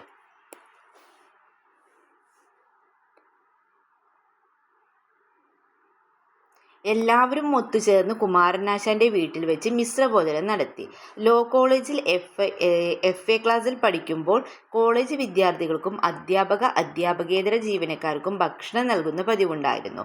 സവർണർക്കും അവർണർക്കും വെവ്വേറെ ഹാളുകളിലായിരുന്നു ഭക്ഷണം നൽകിയിരുന്നത്. ഈ പ്രവൃത്തി അയ്യപ്പനെ പ്രകോപിതനാക്കി. കുട്ടികളിൽ കുറച്ചുപേർ അയ്യപ്പൻ്റെ അഭിപ്രായത്തോട് യോജിച്ചു. ഒടുവിൽ കോളേജ് അധികാരികൾ താല്പര്യമുള്ളവർക്ക് ഒരുമിച്ചിരുന്ന് ഭക്ഷണം കഴിക്കാമെന്നുള്ള വ്യവസ്ഥയിൽ ഒത്തുതീർപ്പിന് തയ്യാറായി. തുടർന്ന് ഭൂരിപക്ഷം വിദ്യാർത്ഥികളും ഒന്നിച്ചിരുന്ന് ഭക്ഷണം കഴിച്ചു. ഈ സംഭവത്തിന് ശേഷം അയ്യപ്പൻ കേരളം മുഴുവൻ അറിയപ്പെടുന്ന വ്യക്തിത്വമായിട്ട് വളർന്നു. നോക്കൂ, വയർ കാളാൻ തുടങ്ങുമ്പോൾ ജന്മിമാരുടെ വീടുകളിലേക്ക് പോകും. അവിടെ കഞ്ഞിപ്പാത്രത്തിൽ തരില്ല, മുറ്റത്ത് പോലുമല്ല. തൊടിയിൽ മണ്ണ് കുഴിച്ചിട്ട് ഇലയിൽ ഒഴിച്ചു തരും. 14 വയസ്സുള്ളപ്പോഴാണ് വീടിനടുത്തുള്ള ജന്മിയുടെ വീട്ടിൽ കഞ്ഞിക്ക് ചെന്നത്. മണ്ണിൽ കുഴിച്ച് കഞ്ഞി ഒഴിച്ചു തന്നു. അവിടെ ഭയങ്കരനായൊരു പട്ടിയുണ്ടായിരുന്നു. എന്നോടൊപ്പം അവനും ചെന്ന് കഴിക്കാൻ വീട്ടുകാർ പറഞ്ഞു. കുഴിയുടെ അടുത്തെത്തി കുരച്ചെത്തിയ പട്ടി കഞ്ഞി കുടിക്കാനുള്ള ആർത്തിയിൽ എന്നെ കടിച്ചു മാറ്റി. എതിര് ചെറോണയുടെയും അയ്യപ്പൻ്റെയും മകൻ്റെ ജീവിത സമരം എൻ കുഞ്ഞാമൻ എഴുതിയിട്ടുള്ളതാണ് അല്ലേ. എം കുഞ്ഞാമൻ. ഓക്കെ. നോക്കൂ, ലക്ഷ്യം എല്ലാവർക്കും ഭക്ഷ്യസുരക്ഷ ഉറപ്പാക്കുക. അതുപോലെ എന്താണ്? പോഷകമൂല്യമുള്ള ഉച്ചഭക്ഷണ പദ്ധതിയെക്കുറിച്ച് പറയുന്നുണ്ടല്ലോ, ഇവിടെ നോക്കാം നമുക്ക്. ഇന്ത്യ ഗവൺമെൻറ്റിൻ്റെ ഭക്ഷ്യസുരക്ഷാ നിയമപ്രകാരം നടപ്പിലാക്കുന്ന പദ്ധതികൾ ഏതൊക്കെയാണെന്ന് നോക്കാം. ഉച്ചഭക്ഷണ പദ്ധതി, പൊതുവിതരണ സംവിധാനം, സംയോജിത ശിശുവികസന സേവന പരിപാടി അഥവാ ICDS അല്ലേ. ഉച്ചഭക്ഷണ പദ്ധതിയുണ്ട്, പൊതുവിതരണ സംവിധാനമുണ്ട്, പിന്നെ സംയോജിത ശിശുവികസന സേവന പരിപാടി ICDS അല്ലേ. ഈ ഭക്ഷണവും ആരോഗ്യവും ജീവനിൽ നിന്ന അടിസ്ഥാന ആവശ്യങ്ങളിൽ ഒന്നാണ് ഭക്ഷണം അല്ലേ. അപ്പോൾ ആരോഗ്യം നിലനിർത്തുന്ന ഭക്ഷണത്തിൽ എന്ത് ചെയ്യുന്നുണ്ട്, സുപ്രധാന പങ്കുണ്ട്. പോഷക സമ്പ്രദായം ഭക്ഷണം കഴിച്ച് ശാരീരികവും മാനസികവുമായ ആരോഗ്യം നിലനിർത്താൻ സാധിക്കുന്നു. അനാരോഗ്യകരമായ ഭക്ഷണശീലം പല ജീവിതശൈലി രോഗങ്ങൾക്കും കാരണമാകുന്നുണ്ടല്ലേ. ഓക്കെ, നെക്സ്റ്റ് നമ്മൾ നോക്കുന്നത് 2023 അന്താരാഷ്ട്ര ചെറുധാന്യ വർഷം. 2023 അന്താരാഷ്ട്ര ചെറുധാന്യ വർഷമായിട്ട് ആചരിക്കുന്നത് അല്ലേ. ഐക്യരാഷ്ട്ര സംഘടനയുടെ നിർദ്ദേശപ്രകാരം അന്താരാഷ്ട്ര ചെറുധാന്യ വർഷമായി തിരഞ്ഞെടുക്കപ്പെട്ടത് 2023. ഐക്യരാഷ്ട്ര സംഘടനയുടെ നിർദ്ദേശപ്രകാരം അന്താരാഷ്ട്ര ചെറുധാന്യ വർഷമായിട്ട് തിരഞ്ഞെടുക്കപ്പെട്ടതെന്നാണ് 2023. അന്താരാഷ്ട്ര ചെറുധാന്യ വർഷ ആചരണത്തിൻ്റെ പ്രധാന ലക്ഷ്യം എന്താണെന്ന് ചോദിച്ചാൽ എന്താണ്, ചെറുധാന്യങ്ങളുടെ ഉൽപ്പാദനവും ഉപഭോഗവും പ്രോത്സാഹിപ്പിക്കുക എന്നുള്ളതാണ്. ചെറുധാന്യങ്ങളുടെ ഉൽപ്പാദനവും ഉപഭോഗവും പ്രോത്സാഹിപ്പിക്കുക. പുല്ലുവർഗത്തിൽപ്പെടുന്ന ധാന്യവിളകളാണ് ചെറുധാന്യങ്ങൾ എന്ന് പറയുന്നത്. പുല്ലുവർഗത്തിൽപ്പെടുന്ന ധാന്യവിളകളാണ് ഇത്, ഈ ചെറുധാന്യങ്ങൾ. ചെറുധാന്യങ്ങൾക്ക് ഉദാഹരണം ഏതൊക്കെയാണ്, ജോവർ, റാഗി, വരക്, തിന. ജോവർ, റാഗി, വരക്, തിന. ഈ ഹൃദയ സംബന്ധമായ പ്രശ്നങ്ങളെയും മറ്റ് ജീവിതശൈലി രോഗങ്ങളെയും നിയന്ത്രിക്കാൻ ചെറുധാന്യങ്ങൾക്ക് കഴിയും. അതിനാൽ പോഷക സമൃദ്ധമായ ചെറുധാന്യങ്ങൾ ഭക്ഷണത്തിൽ നിത്യേന ഉൾപ്പെടുത്തേണ്ടതാണ്. അപ്പോൾ അവയുടെയൊക്കെ പിക്ചർ ഇവിടെ കൊടുക്കുന്നുണ്ട്. റാണി, മണിച്ചോളം അഥവാ ജോവർ, ബാർലി, വരക്, ബജ്ര, തിന ഇവയൊക്കെയാണ് അല്ലേ. ഇനി നോക്കൂ, പട്ടിണിയുടെ നേർക്കാഴ്ച. ലോകത്തിൻ്റെ വിവിധ ഭാഗങ്ങളിലും ഇന്നും പട്ടിണി നിലനിൽക്കുന്നുണ്ട്. ആരോഗ്യം സംരക്ഷിക്കുന്നതിനാവശ്യമായ ഭക്ഷണം എല്ലാ മനുഷ്യരുടെയും അവകാശമാണ്. ജീവന് നിലനിർത്താൻ ഒരു നേരത്തെ ഭക്ഷണം പോലും കിട്ടാതെ ആയിരങ്ങൾ ലോകത്തിൻ്റെ പലയിടങ്ങളിലുമുണ്ട്. പട്ടിണിക്കുള്ള കാരണങ്ങൾ കാലാവസ്ഥാ വ്യതിയാനം, യുദ്ധം, പ്രകൃതി ദുരന്തങ്ങൾ, ഭക്ഷ്യപ്രതിസന്ധി, തൊഴിലില്ലായ്മ. അപ്പോൾ പട്ടിണിക്കുള്ള കാരണങ്ങൾ എന്തൊക്കെയാണ് പറയുന്നത്, കാലാവസ്ഥാ വ്യതിയാനം, യുദ്ധം, പ്രകൃതി ദുരന്തങ്ങൾ, ഭക്ഷ്യപ്രതിസന്ധി, തൊഴിലില്ലായ്മ. ഇനി നോക്കൂ, നമ്മൾ ബംഗാളിലെ ഭക്ഷ്യക്ഷാമമാണ് നോക്കുന്നത്. ബംഗാളിലെ ഭക്ഷ്യക്ഷാമം ഉണ്ടായ വർഷം ഏതാണെന്ന് ചോദിച്ചാൽ ഏതാണ്, 1943. ബംഗാളിലെ ഭക്ഷ്യക്ഷാമം ഉണ്ടായ വർഷം ഏതാണ്, 1943. 1943 ബംഗാളിൽ ഭക്ഷ്യക്ഷാമം ഉണ്ടായതല്ലേ. ബ്രിട്ടീഷ് ഭരണകാലത്ത് അമിതമായ സാമ്പത്തിക ചൂഷണം ഇന്ത്യയിൽ ഭക്ഷ്യക്ഷാമത്തിന് കാരണമാവുകയും തൽഫലമായി നിരവധി പേർ മരണപ്പെടുകയും ചെയ്തു. ഇതിനുദാഹരണമാണ് ബംഗാളിൽ ഉണ്ടായ ഭക്ഷ്യക്ഷാമം. ബംഗാളിലെ ജനങ്ങളുടെ പ്രധാന ഉപജീവന മാർഗമായിരുന്നു എന്ത്, കൃഷിയല്ലേ. അപ്പോൾ ബംഗാളിലെ തീരത്തുണ്ടായ ശക്തമായ കൊടുങ്കാറ്റിൻ്റെ ഫലമായിട്ട് അവിടുത്തെ നെൽകൃഷി വ്യാപകമായിട്ട് നശിച്ചു. ഇതിനെ തുടർന്ന് ബംഗാളിലെ ഭക്ഷ്യക്ഷാമം ഉണ്ടായി. ക്ഷാമകാലത്ത് ഏകദേശം 30 ലക്ഷം പേർ പട്ടിണി മൂലം മരണപ്പെട്ടു. അപ്പോൾ എന്നാണ് ബംഗാളിലെ ഭക്ഷ്യക്ഷാമം ഉണ്ടായ വർഷം ഏതാണെന്ന് ചോദിച്ചാൽ ഏതാണ്, 1943. മറന്നു പോകരുത്. ഇനി നോക്കൂ, നമുക്ക് നോക്കാനുള്ള നെക്സ്റ്റ് എന്താണെന്ന് നോക്കാം. സമ്പത്തിൻ്റെ വിതരണത്തിലുള്ള അസമത്വമാണ് പട്ടിണിക്ക് മറ്റൊരു കാരണം എന്ന് പറയുന്നുണ്ട് അല്ലേ. പിന്നെ എല്ലാവർക്കും തുല്യമായ സമ്പത്ത് വിതരണം ചെയ്യുന്നതിനാൽ അത് ഭക്ഷണം കഴിക്കുമ്പോൾ മറ്റു ചിലർക്ക് എന്ത് ചെയ്യേണ്ടി വന്നു, പട്ടിണി കിടക്കേണ്ടി വന്നു അല്ലേ. അപ്പോൾ ലോകത്തെ ഏറെ ചർച്ചയ്ക്ക് വിധേയമായി കെവിൻ കാർട്ടറുടെ പട്ടിണിയെ സൂചിപ്പിക്കുന്ന ചിത്രം ന്യൂയോർക്ക് ടൈംസിൽ പ്രസിദ്ധീകരിച്ചത് എന്നാണ് ചോദിച്ചതെന്നാണ് 1993 മാർച്ച് 26. 1993 മാർച്ച് 26. 1993 മാർച്ച് 26. ആഫ്രിക്കൻ രാജ്യമായ സുഡാൻ്റെ തെക്കൻ പ്രദേശത്ത് പട്ടിണി മൂലം വിശന്നു വീണ ഒരു കുട്ടിയും ഭക്ഷണമാക്കാൻ കാത്തു നിൽക്കുന്ന കഴുകനുമാണ് ചിത്രത്തിലുള്ളത്. അപ്പോൾ ചിത്രം ലോകം നേരിട്ട് കൊണ്ടിരിക്കുന്ന സാമൂഹ്യ പ്രശ്നങ്ങളിലൊന്നായ ദാരിദ്ര്യത്തെയാണ് സൂചിപ്പിക്കുന്നത്. ആഭ്യന്തര യുദ്ധം മൂലം ജനം നരകയാതന അനുഭവിച്ചിരുന്ന സുഡാനിലേക്ക് ഭക്ഷണം എത്തിക്കാനുള്ള UN പദ്ധതി ഏതാണെന്ന് ചോദിച്ചാൽ ഏതാണ്, ഓപ്പറേഷൻ ലൈഫ് ലൈൻ സുഡാനാണ്. ആഭ്യന്തര യുദ്ധം മൂലം ജനം നരകയാതന അനുഭവിച്ചിരുന്ന സുഡാനിലേക്ക് ഭക്ഷണം എത്തിക്കാനുള്ള UN പദ്ധതി ഏതാണെന്ന് ചോദിച്ചാൽ ഏതാണ്, ഓപ്പറേഷൻ ലൈഫ് ലൈൻ സുഡാനാണ്. Operation lifeline Sudan. Operation lifeline Sudan ആണ്. ഏതാണ്? Operation lifeline Sudan. ആഭ്യന്തര യുദ്ധം മൂലം ജനങ്ങൾ നരകയാതന അനുഭവിച്ചിരുന്ന സുഡാനിലേക്ക് ഭക്ഷണം എത്തിക്കാനുള്ള UN പദ്ധതി ഏതാണ്? Operation lifeline Sudan. Operation lifeline Sudan. ഇനി നോക്കൂ, ചിത്രം ന്യൂയോർക്ക് ടൈംസിൽ പ്രസിദ്ധീകരിച്ച വർഷം മറന്നു പോകരുത്. 1993 മാർച്ച് 26. ഇനി നോക്കൂ, ദാരിദ്ര്യ നിർമ്മാർജ്ജനത്തിനായി വിവിധ പദ്ധതികൾ നടപ്പിലാക്കി മാതൃകയായ സംസ്ഥാനം ഏതാണെന്ന് ചോദിച്ചാൽ ഏതാണ്? നമ്മുടെ സംസ്ഥാനമായ കേരളമാണ്. ദാരിദ്ര്യ നിർമ്മാർജ്ജനത്തിനായിട്ട് കേരള സർക്കാർ രൂപം കൊടുത്തിട്ടുള്ള പദ്ധതി ഏതാണ്? കുടുംബശ്രീ മിഷനാണ്. ദാരിദ്ര്യ നിർമ്മാർജ്ജനത്തിനായി കേരള സർക്കാർ രൂപം കൊടുത്തിട്ടുള്ള പദ്ധതി ഏതാണ്? കുടുംബശ്രീ മിഷൻ. ഇനി നോക്കാം, ദേശീയ ഭക്ഷ്യസുരക്ഷാ നിയമമാണ്. ഇന്ത്യയിൽ ദേശീയ ഭക്ഷ്യസുരക്ഷാ നിയമം നിലവിൽ വന്ന വർഷം ഏതാണ്? 2013. ഇന്ത്യയിൽ ദേശീയ ഭക്ഷ്യസുരക്ഷാ നിയമം നിലവിൽ വന്ന വർഷം 2013. നോക്കാനുള്ളത് ദേശീയ ഭക്ഷ്യസുരക്ഷാ നിയമമാണ് അല്ലേ. അപ്പോൾ ദേശീയ ഭക്ഷ്യസുരക്ഷാ നിയമം നിലവിൽ വന്ന വർഷം 2013. ഈ നിയമപ്രകാരം ഭക്ഷ്യസുരക്ഷ സർക്കാരിൻ്റെ കടമയാണെന്ന് പറയുന്നുണ്ട് അല്ലേ. അപ്പോൾ ഈ നിയമപ്രകാരം ഭക്ഷ്യസുരക്ഷ എന്താണ്? സർക്കാരിൻ്റെ കടമയാണ്. ഓക്കെ, നെക്സ്റ്റ് നമുക്ക് നോക്കാം. മരച്ചീനി കൃഷി ചെയ്യുന്ന രാജ്യങ്ങൾ ഏതൊക്കെയാണെന്ന് നോക്കാം. തെക്കേ അമേരിക്ക, ആഫ്രിക്ക, ഇന്തോനേഷ്യ, ഇന്ത്യ. മരച്ചീനി കൃഷി ചെയ്യുന്ന രാജ്യങ്ങൾ ഏതൊക്കെയാണ്? തെക്കേ അമേരിക്ക, ആഫ്രിക്ക, ഇന്തോനേഷ്യ, ഇന്ത്യ എന്നിവയാണ്. തെക്കേ അമേരിക്ക, ആഫ്രിക്ക, ഇന്തോനേഷ്യ, ഇന്ത്യ. മരച്ചീനി കൃഷി ചെയ്യുന്ന രാജ്യങ്ങൾ അപ്പോൾ ഏതൊക്കെയാണ്? തെക്കേ അമേരിക്ക, ആഫ്രിക്ക, ഇന്തോനേഷ്യ, ഇന്ത്യ. മരച്ചീനി അറിയപ്പെടുന്ന മറ്റൊരു പേര് നമുക്കറിയാം, കപ്പയാണല്ലേ. ഈ മരച്ചീനി കേരളത്തിൽ പ്രചരിപ്പിച്ച തിരുവിതാംകൂർ മഹാരാജാവ് ഏതാണ്? വിശാഖം തിരുനാൾ മഹാരാജാവാണല്ലേ. വിശാഖം തിരുനാൾ മഹാരാജാവാണ്. അപ്പോൾ രണ്ടാം ലോക മഹായുദ്ധകാലത്തുണ്ടായ ഭക്ഷ്യക്ഷാമത്തിൽ നിന്ന് കേരളത്തെ രക്ഷിച്ച ഭക്ഷ്യവിള ഏതാണെന്ന് ചോദിച്ചാൽ ഏതാണ്? മരച്ചീനിയാണല്ലേ. അപ്പോൾ തിരുവനന്തപുരത്തെ കിഴങ്ങുവിള ഗവേഷണ കേന്ദ്രം ആദ്യമായി വികസിപ്പിച്ച അത്യുൽപാദന ശേഷിയുള്ള മരച്ചീനിക്ക് നൽകിയ പേരെന്തായിരുന്നു? ശ്രീവിശാഖം. ശ്രീവിശാഖം എന്നുള്ളതാണല്ലേ. അപ്പോൾ ശ്രീവിശാഖം തിരുനാളിൻ്റെ സ്മരണ നിലനിർത്താനായിരുന്നു ഈ പേര് നൽകിയത്. ഓക്കെ, നമുക്ക് നെക്സ്റ്റ് കൈതച്ചക്ക നോക്കാം. ജന്മദേശം ബ്രസീലാണ്. സ്വർഗീയ ഫലം എന്ന് വിശേഷിപ്പിക്കുന്നു. സ്വർഗീയ ഫലം എന്ന് വിശേഷിപ്പിക്കുന്നത് ഏതാണ്?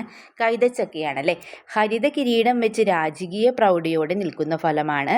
ഇന്ത്യയിൽ കൈതച്ചക്ക പ്രചരിപ്പിച്ചത് ആരാണ്? പോർച്ചുഗീസുകാരാണ്. കൈതച്ചക്കയുടെ ഇലകൾ ഉപയോഗിച്ച് വസ്ത്രങ്ങൾ നിർമ്മിക്കുന്ന രാജ്യം ഏതാണെന്ന് ചോദിച്ചാൽ ഏതാണ്? ഫിലിപ്പീൻസ് ആണല്ലേ. ഫിലിപ്പീൻസ് ആണ്. ഈ ദഹനത്തിന് വളരെ അനുയോജ്യമായ ഫലമാണ് ഏത്? കൈതച്ചക്ക. ദഹനത്തിന് വളരെ അനുയോജ്യമായ ഫലമാണ് ഏത്? കൈതച്ചക്ക. ഈ ഭക്ഷണവും അസമത്വവും. ഭക്ഷണവുമായിട്ട് ബന്ധപ്പെട്ട് അതിന് മുന്നേ പപ്പായയും കൂടി നമുക്ക് നോക്കാം. പപ്പായയുടെ ജന്മദേശം ഏതാണ്? അമേരിക്കയാണ്.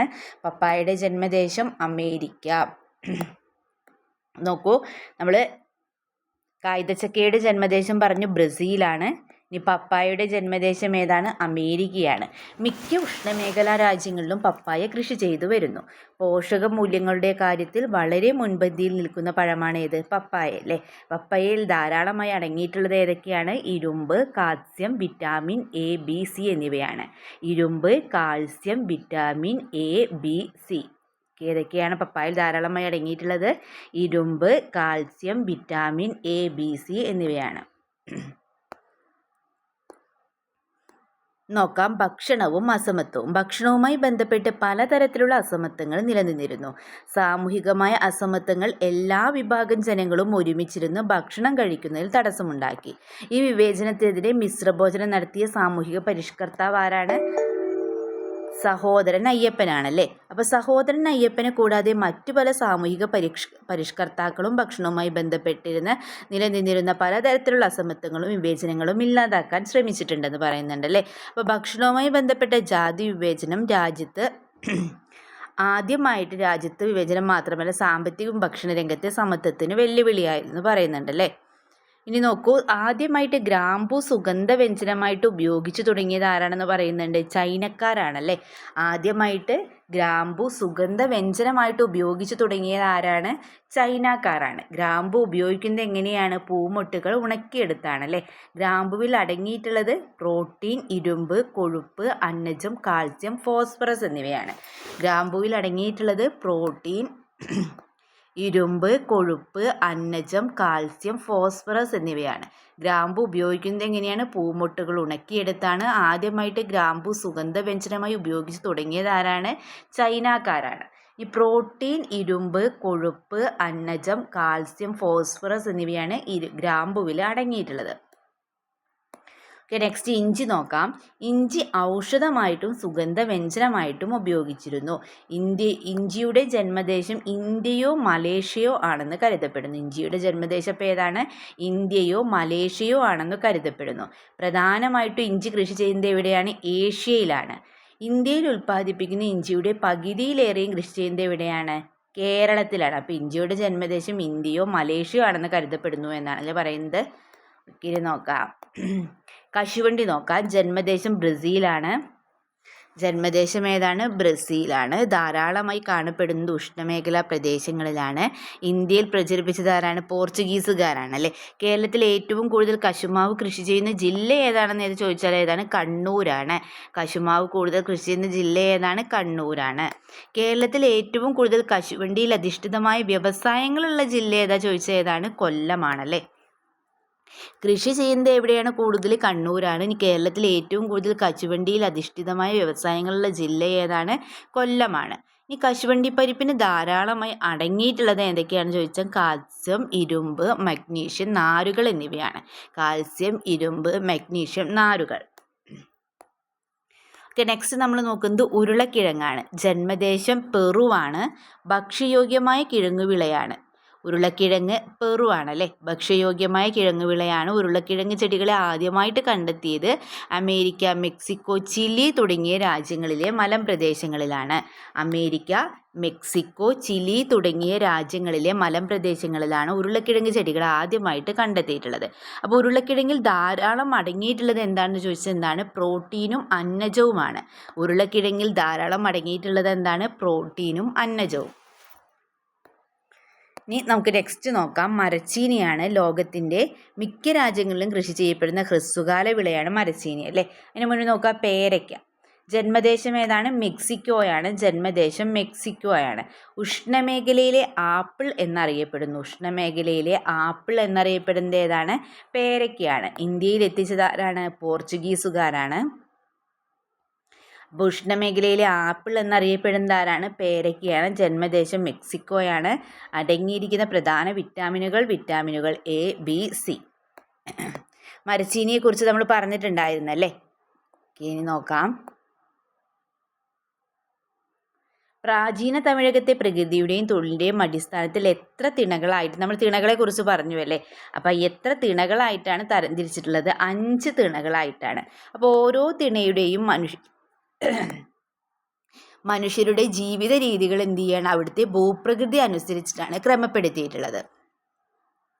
നാണയവ്യവസ്ഥ നിലവിൽ വരുന്നതിന് മുമ്പ് സാധനങ്ങൾ പരസ്പരം കൈമാറ്റം ചെയ്യുന്ന രീതി അറിയപ്പെട്ടിരുന്നതാണ് ബാർട്ടർ സമ്പ്രദായം അല്ലേ. ഇനി നോക്കാം, നമുക്ക് തിണകളും ഭൂപ്രദേശവും അവയുടെ ഉപജീവന മാർഗങ്ങളും നമുക്ക് നോക്കാം. അത് കൃത്യമായിട്ട് നമ്മൾ പഠിച്ചു വെക്കണം. കുറിഞ്ചി എന്താണ്? കാടും മലയും നിറഞ്ഞ പ്രദേശമാണ് ഇത് കുറിഞ്ചി. അവിടെ ഉപജീവന മാർഗം അപ്പോൾ ഏതായിരിക്കും? വേട്ടയാടലും വനവിഭവങ്ങളുടെ ശേഖരണവും അല്ലേ. കുറിഞ്ചി കാടും മലയും നിറഞ്ഞ പ്രദേശമാണ്. അപ്പോൾ അവിടുത്തെ ഉപജീവന മാർഗം എന്താണ്? വേട്ടയാടൽ, വനവിഭവങ്ങളുടെ ശേഖരണം. മുല്ലൈ എന്ന് പറഞ്ഞ പുൽമേടുകളാണ്. എങ്ങനെയുള്ള ഭൂപ്രദേശങ്ങളാണ്? മുല്ലൈ പുൽമേടുകളാണ്. ഉപജീവന മാർഗം എന്ന് പറയുന്നത് കന്നുകാലി വളർത്തലാണ്. ഉപജീവന മാർഗം എന്താണ്? കന്നുകാലി വളർത്തൽ. പാലൈ വരണ്ട പ്രദേശങ്ങളാണ്. പാലൈ അവിടെ എന്താണ്ടായിരിക്കുക? കന്നുകാലി കവർച്ചയാണുള്ളത്. അവിടെ എന്താണ്? കന്നുകാലി കവർച്ച.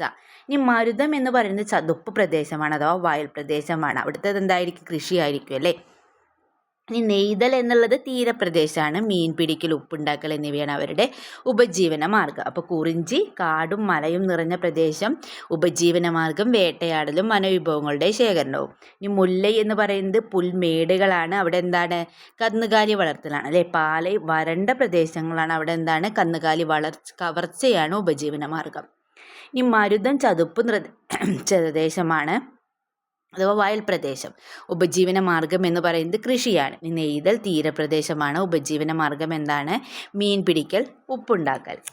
ഈ ദേശങ്ങൾ കടന്നും ഭക്ഷ്യവസ്തുക്കളുടെ കൈമാറ്റം എന്നുള്ളൊരു ഭാഗമാണ് നോക്കുന്നത്. ഭക്ഷ്യവസ്തുക്കളുടെ കൈമാറ്റം ഒരു പ്രദേശത്ത് മാത്രമായി ഒതുങ്ങി നിന്നിരുന്നില്ല. ദേശങ്ങൾ കടന്ന് ഈ കൈമാറ്റം വ്യാപിച്ചിരുന്നു. പ്രാചീന കാലം മുതൽ തന്നെ നമ്മുടെ നാടിന് വിദൂര ദേശങ്ങളുമായിട്ട് സാധനങ്ങളുടെ കൈമാറ്റം ഉണ്ടായിരുന്നു. പ്രാചീന കാലം മുതൽ ഭക്ഷ്യവസ്തുക്കൾ കൈമാറ്റം ചെയ്തിരുന്ന വിദേശികൾ ആരൊക്കെയാണെന്ന് നോക്കാം. റോമാക്കാർ, ജൂതർ, പേർഷ്യർ, അറബികൾ, ചൈനക്കാർ ഇവയൊക്കെയാണ് അല്ലേ. ഓക്കെ, ഇനി നെക്സ്റ്റ് നമുക്ക് നോക്കാനുള്ളത് ചാപ്റ്റർ 3 ആണ്. തൊഴിൽ വൈവിധ്യങ്ങൾ എന്ന ചാപ്റ്ററാണ് നമുക്ക് നോക്കാനുള്ളത്. ഓക്കെ, ചാപ്റ്റർ 3 തൊഴിൽ വൈവിധ്യങ്ങൾ. അപ്പോൾ ഇതിൽ പ്രധാനമായിട്ട് നോക്കാൻ എന്തൊക്കെയാണ്? വരുമാനം എന്താണെന്നുണ്ടല്ലേ. വരുമാനം എന്ന് പറഞ്ഞാൽ എന്താണ്? വിവിധ സാമ്പത്തിക പ്രവർത്തനങ്ങളിൽ ഏർപ്പെട്ടതിൻ്റെ ഭാഗമായിട്ട് ഒരു വ്യക്തിക്ക് നിശ്ചിത കാലയളവിൽ ലഭിക്കുന്ന പണമാണ് എന്ത്? വരുമാനം.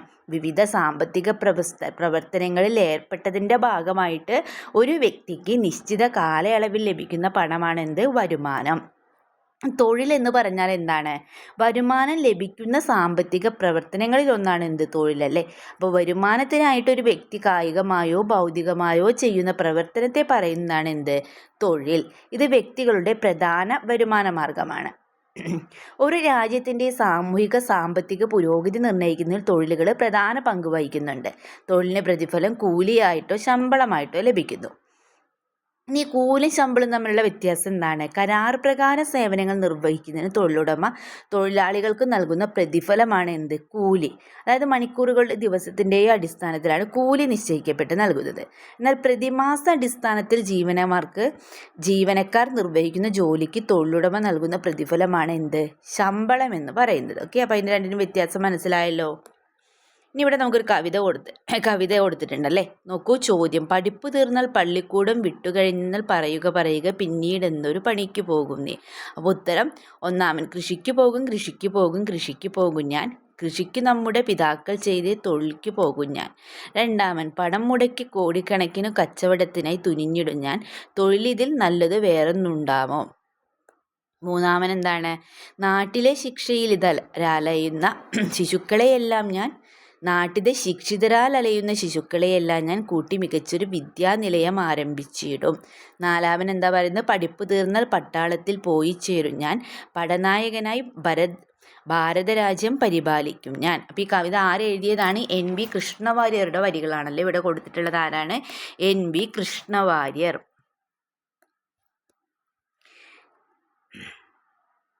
നോക്കേണ്ടത് നമുക്ക് കാർഷികേതര തൊഴിലുകൾ എന്നാൽ എന്താണ്? കാർഷിക തൊഴിലുകളിൽ ഉൾപ്പെടാത്ത എല്ലാ വിവിധ തൊഴിലുകളെയും കാർഷികേതര തൊഴിലുകളായിട്ട് പരിഗണിക്കുക. അതായത് കാർഷിക തൊഴിലുകളിൽ ഉൾപ്പെടാത്ത എല്ലാവിധ തൊഴിലുകളെയും എന്താണ്? കാർഷികേതര തൊഴിലുകളാണല്ലേ. അപ്പോൾ വ്യാവസായിക അടിസ്ഥാനത്തിൽ ഉൽപ്പന്നങ്ങൾ നിർമ്മിക്കുന്ന തൊഴിലുകളും വിവിധതര സേവനങ്ങളും കാർഷികേതര തൊഴിലുകളാണ്. വിവിധതരം കാർഷികേതര തൊഴിലുകളാണ് ഏതൊക്കെ? വസ്ത്രനിർമ്മാണം, കെട്ടിട നിർമ്മാണം, ബിസിനസ്, ബാങ്കിങ്, അധ്യാപനം, ഗതാഗതം, ഫാക്ടറി തൊഴിലുകൾ എന്നിവയൊക്കെ.